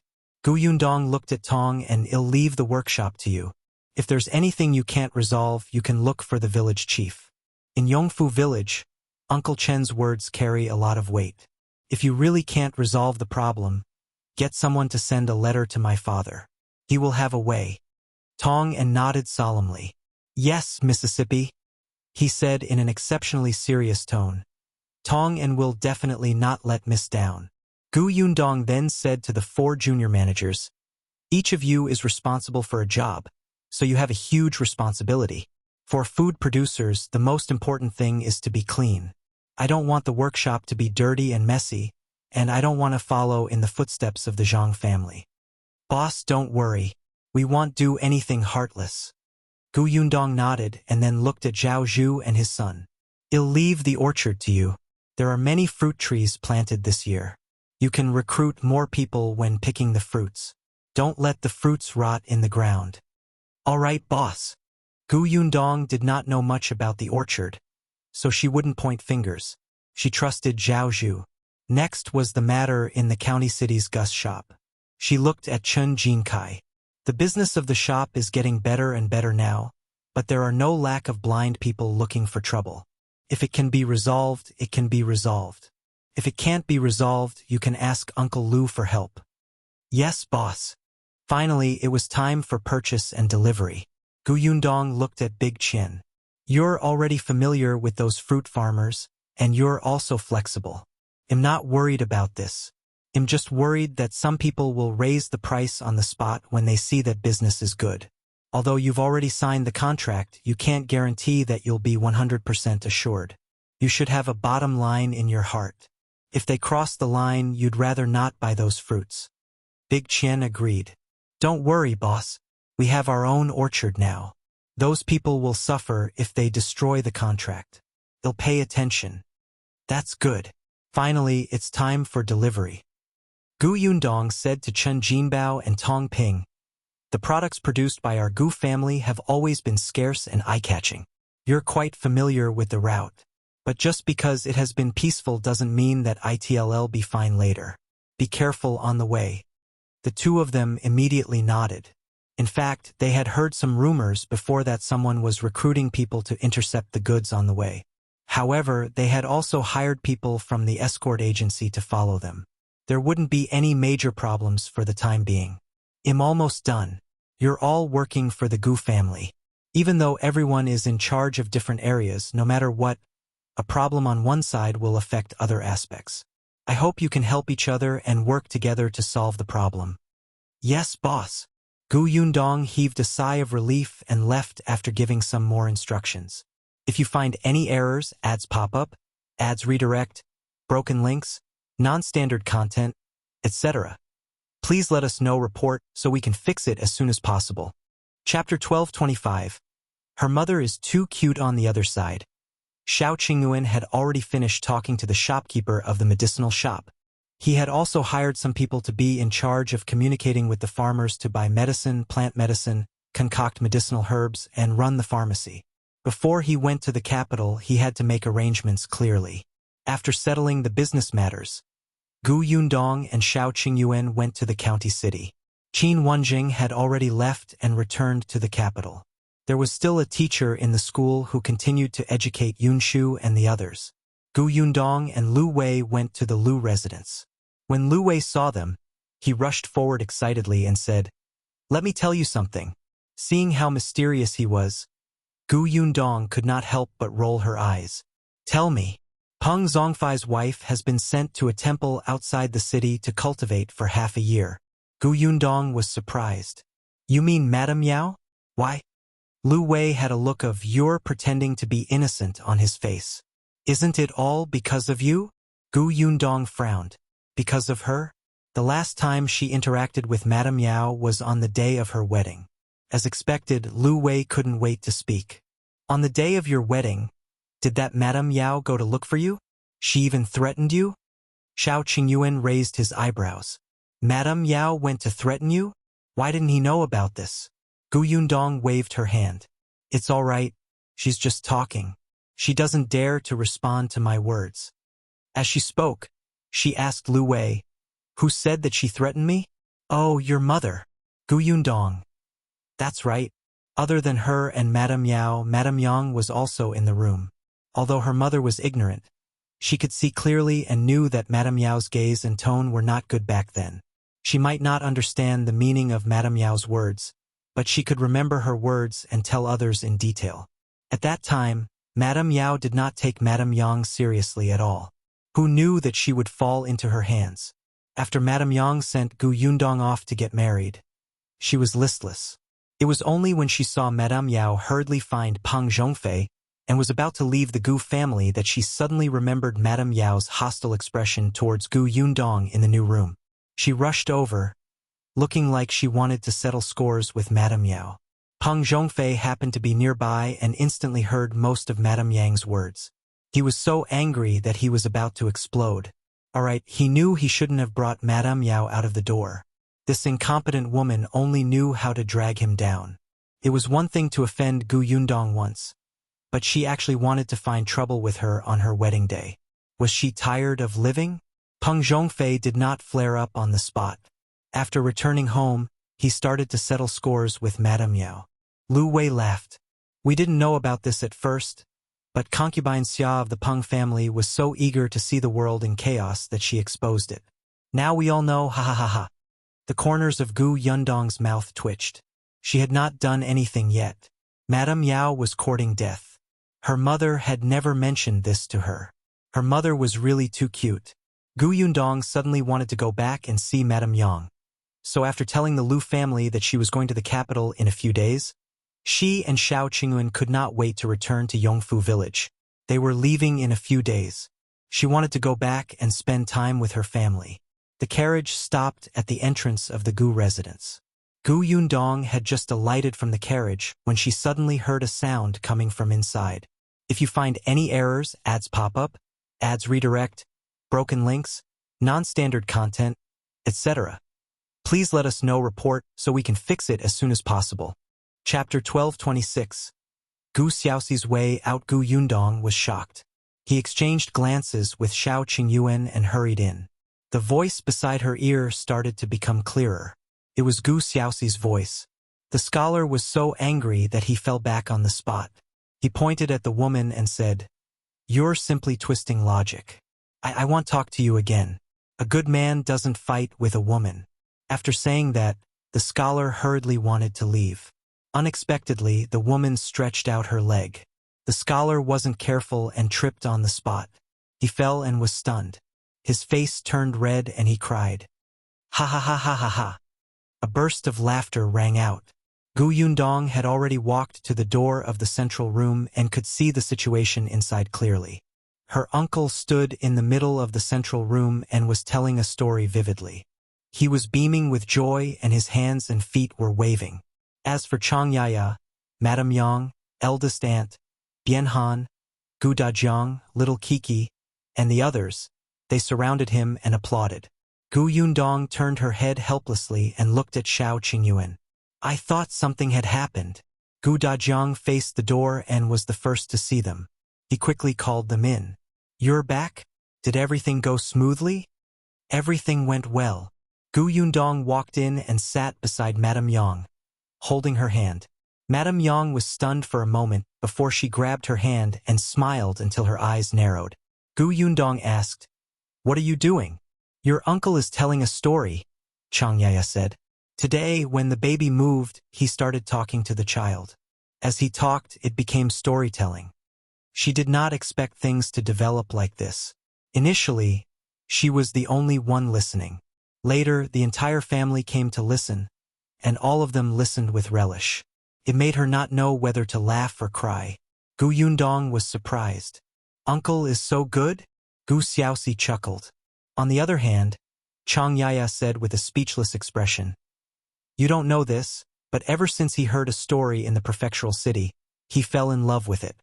The few times he went to the county city and passed by the tea house, he would stop and stand outside to listen. Once, he was so engrossed in listening that he almost missed the time when the city gate closed." Gu Yundong really did not know about this. She did not expect her uncle to like this. Xiao Qingyuan, who was standing behind her, suddenly said, "If little uncle is interested, you can go to the tea house to be a storyteller. When I heard little uncle tell the story just now, it was actually not inferior to those storytellers." Xiao Qingyuan was right. When Gu Xiaoxi told the story, he was simply engrossed in it. His tone was cadenced, and it sounded very picturesque. Of course, he was slightly inferior to the experienced storytellers in the prefectural city, but he was as good as the tea house storytellers in the county city. The only thing he was lacking in was probably his lack of confidence.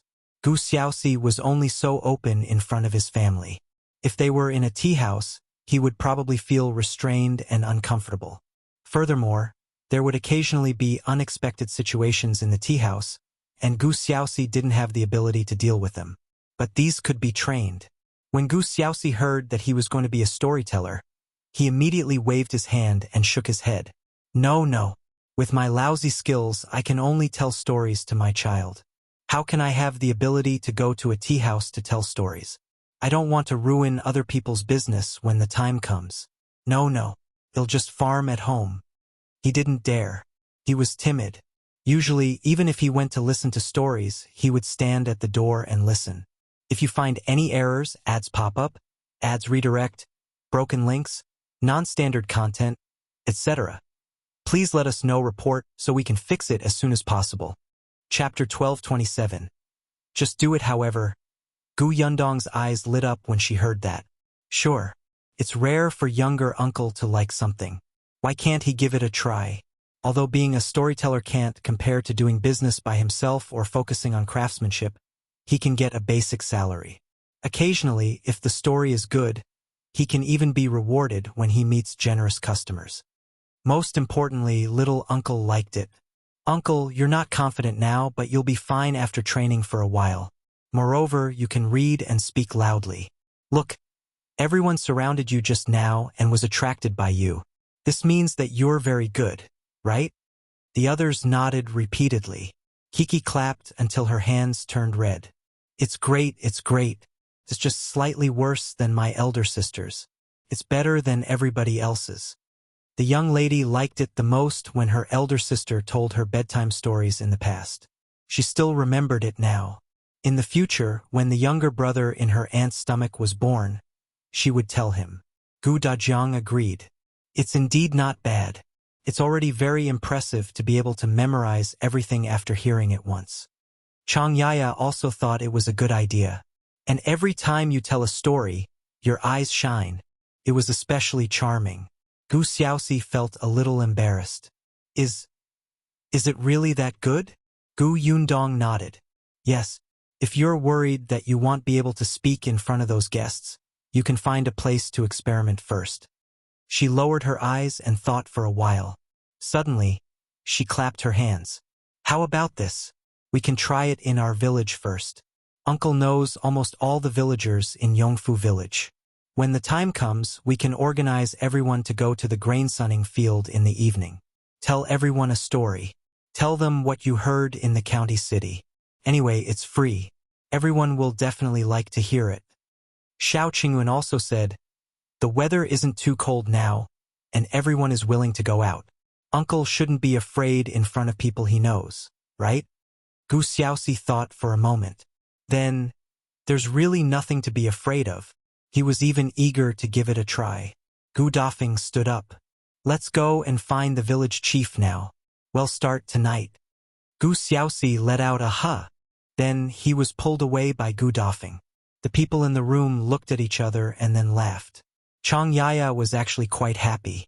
Although she felt that Gu Xiaoxi's farming was quite good, he was too tired. Every day, she would watch him return home after a day of work. But the results were average. Her heart ached. In particular, Gu Xiaoxi's sister and brother's lives were getting better and better. This was actually quite stimulating. He also wanted to work hard to catch up. He didn't want to drag them down. He also wanted to live a good life for his unborn child. However, he did not want to completely rely on eldest sister and second brother. He wanted to rely on his own ability. However, no matter how he thought about it, he only knew how to farm. These days, Chang Yaya would sometimes see him reveal a very confused expression. Now that he had found a job that he liked, that was the most gratifying thing for her. Not long after, Gu Dafeng returned. Gu Xiaoxi's face was filled with excitement. The village chief has agreed. He is very supportive. He said that everyone is living a good life now. Some people have nothing to do at night and start to quarrel with others. Recently, the village chief has gone to several families to stop the fight. He's exhausted. Now that they can listen to books, these people can finally stop. If you find any errors, ads pop up, ads redirect, broken links, non-standard content, etc., please let us know. Report so we can fix it as soon as possible. Chapter 12:28. Success. Everyone laughed when they heard that. In the evening, the drying field was indeed filled with people. Most of them brought stools over and some even brought food. It looked even more lively than a banquet. All of them were extremely excited. I've never heard a storyteller telling a story before. This time, I finally have a chance to listen. That's right. When I went to the county previously, I was extremely curious when I saw the customers in the tea house cheering. However, I didn't have money in my pocket and didn't dare to enter. I didn't even dare to get close. I went to listen to it once. That feeling, TSK, it's very beautiful. It's just that tea is too expensive. I could only hide outside and listen. When Gu Yundong arrived, there were almost no seats left. Fortunately, she was Gu Xiaoxi's family and had special privileges. The seats in the front row had already been reserved for them. Gu Yundong and Xiao Qingyuan quickly walked through the crowd to the front. As soon as they sat down, Gu Xiaoxi walked up with an excited and uneasy expression. Gu Yundong clenched her fists and cheered him on. When Gu Xiaoxi saw this, he instantly felt confident. He swept his gaze across the crowd below. Very good. They were all familiar faces. He was not afraid anymore. There was already a table in front of him. Gu Xiaoxi imitated the storyteller in the tea house and slammed the wooden tablet. The buzzing crowd instantly quietened down. Everyone's gaze was focused on Gu Xiaoxi. Gu Xiaoxi was inexperienced and did not know anything about opening lines. When everyone looked at him, he went straight to the point. In the distant sea, there was a girl called Xiaoyu. Xiaoyu had been well protected since he was young. Her family was harmonious, and her parents doted on her. Until one day, as Gu Yundong listened, she felt that something was wrong. This story sounded familiar. She looked at Kiki, who was sitting in Gu Dajiang's arms and listening with interest. She carried the little girl over. Ha! The little girl's body suddenly rose into the air.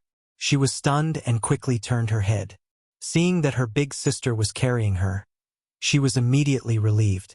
Gu Yundong held her small hand and asked in a low voice, "Did you tell this story to Uncle?"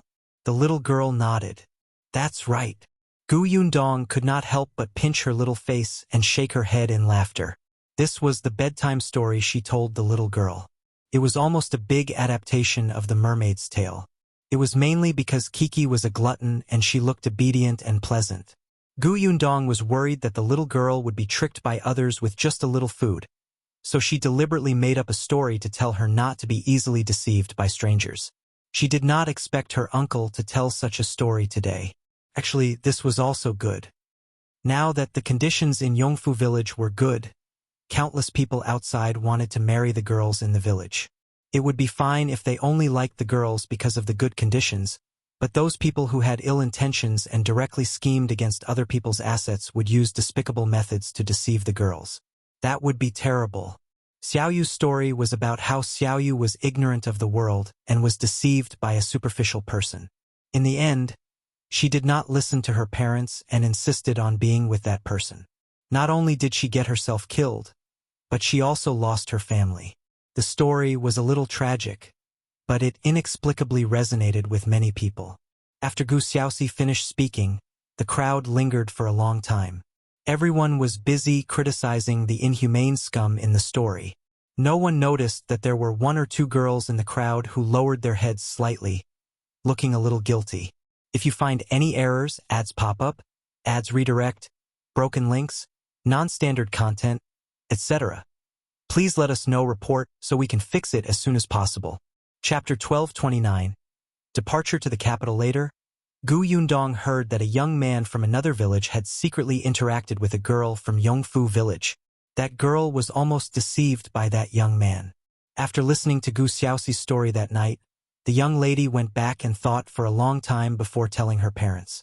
The girl's parents immediately got someone to inquire about the young man's family. Only then did they know that not only was the young man's family poor, but his parents were also sluggards. He had 2 brothers and a sister-in-law at home. All the work was done by that sister-in-law. When the young man's family heard that the girls in Yongfu village were all rich, they tidied up the young man and let him seduce the girl. After marrying her, the girl's family would be able to support the young man's family. When the young lady heard this, she was almost scared silly. No wonder the young man refused to explain the situation at home or let his parents come over to propose marriage. He only kept coaxing her. The young lady was tricked until she could not find her bearings and was almost done. Gu Yundong sighed when she heard that. Chun Liang even came to look for Gu Xiaoxi and asked her to tell everybody a few more such stories to warn the villagers. He especially told everyone that there was no such thing as a pie falling from the sky. Gu Xiaoxi immediately became nervous when this mission came. He could tell stories, but he couldn't write stories. He went to look for Gu Dajiang. Gu Dajiang was passionate about writing, but what he wrote was too serious. Furthermore, they were all major matters related to the country. They were far from the scope of a story. In the end, Gu Yundong rubbed her face and helped Gu Xiaoxi write a few adapted stories. However, she wasn't a professional either. It was just that she had seen a lot of things. It was fine if she made up a few, but she couldn't do too many. Hence, she suggested to Gu Xiaoxi, "Uncle, you can actually observe the things around you more and change what really happened around everyone. If you magnify the good or bad aspects, it will be a fascinating story." Gu Xiaoxi was deep in thought. To Gu Yundong's surprise, the next day, Gu Xiaoxi came over with 2 stories. Gu Yundong took a look. Wasn't this what had happened to Gu Xiaoxi and Chang Yaya? They had been adapted and divided into 2 separate stories. But one was a story about a wife who loved a young master from a rich family and wanted to climb up the social ladder by framing her man. The other was a woman who had no one to rely on. She was deceived by a friend with ill intentions and was almost killed. This was their personal experience. Gu Yundong could not help but look at Gu Xiaoxi. The latter scratched his head. "I've discussed it with Yaya. We think it's okay." "As long as you think it's okay." Perhaps because he had experienced it personally, Gu Xiaoxi was especially engrossed in telling these 2 stories. The response from the villagers that day was simply enthusiastic. Gu Xiaoxi became more and more enthusiastic about storytelling. Not only that, but he also collected the events around him and edited them into storybooks. 5 days later, Gu Yundong brought Gu Xiaoxi to Jinshu restaurant in the county. The Jinshu restaurant did not have a storyteller, but it was fine to add one at the last minute. Anyway, Gu Xiaoxi was there to train his courage. It was free. After that, Gu Yundong did not care anymore.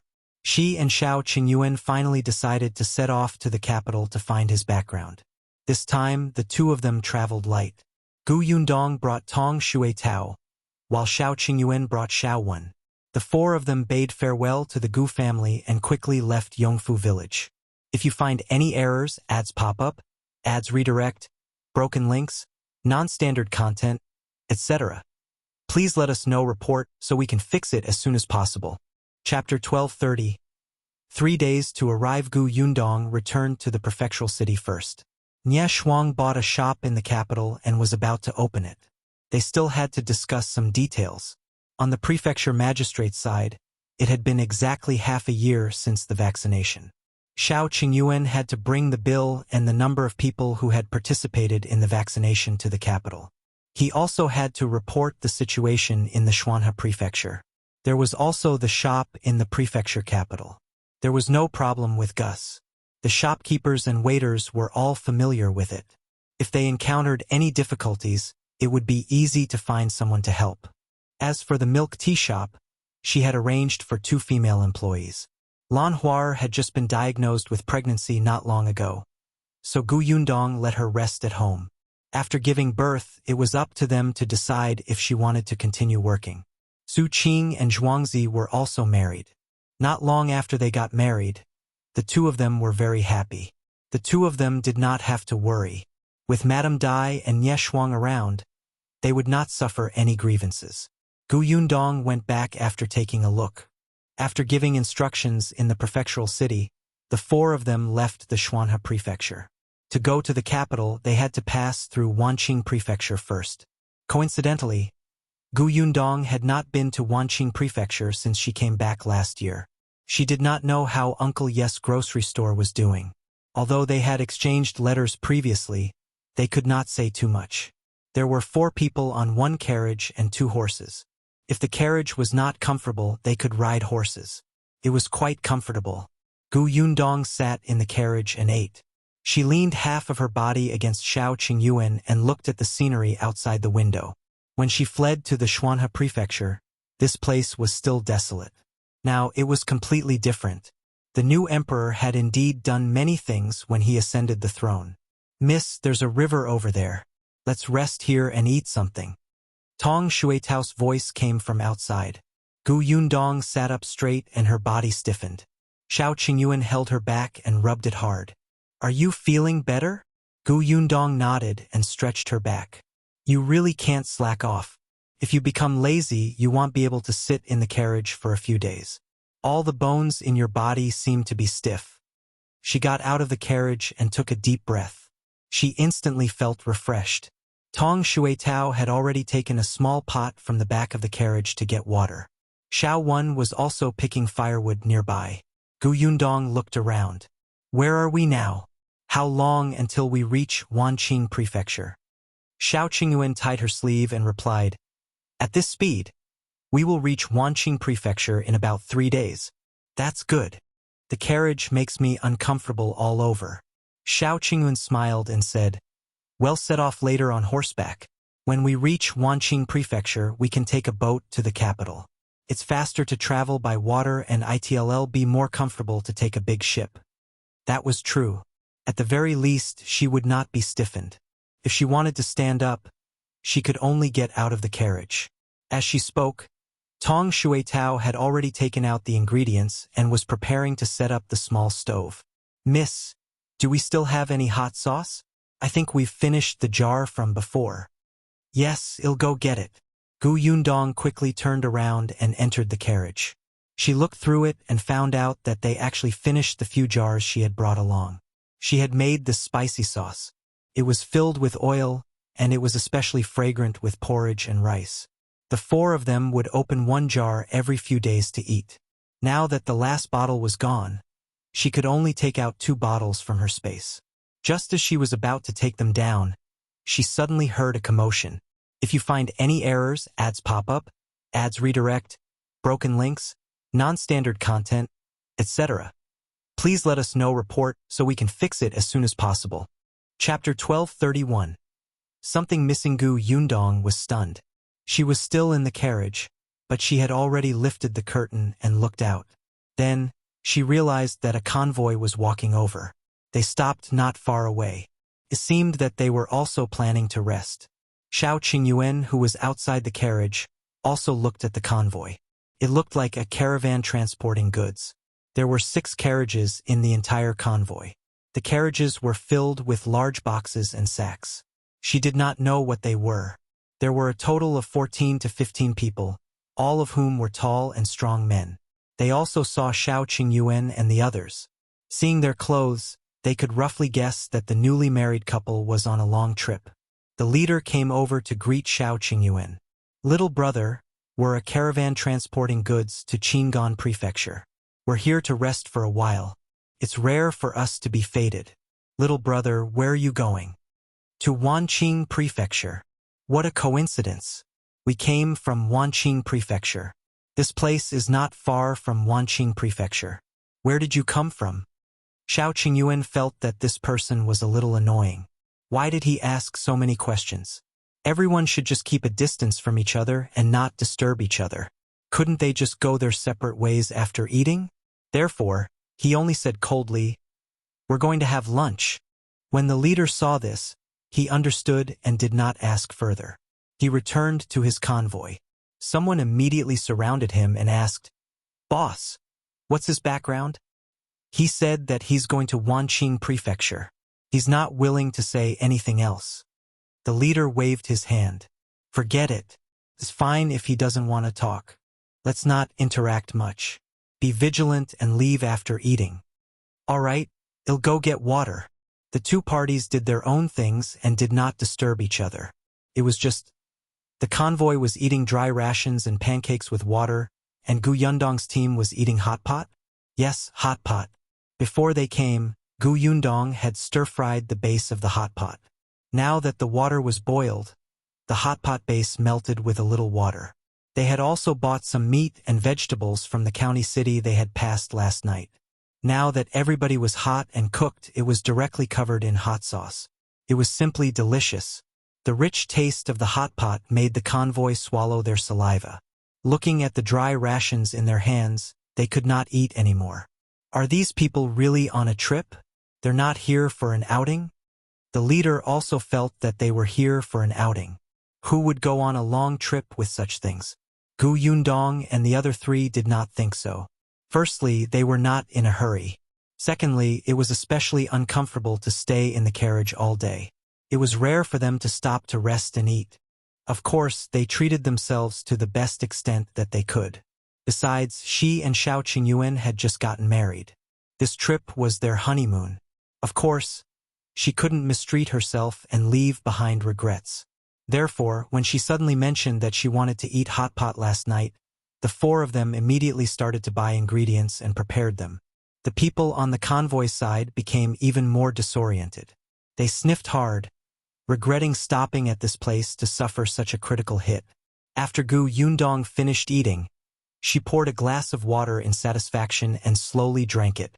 Then, she watched comfortably as Xiaoqing put out the fire and brought her some fruits from the carriage. However, just as she finished half a glass of water and ate 2 dates, a loud cry suddenly came from the convoy. It's gone.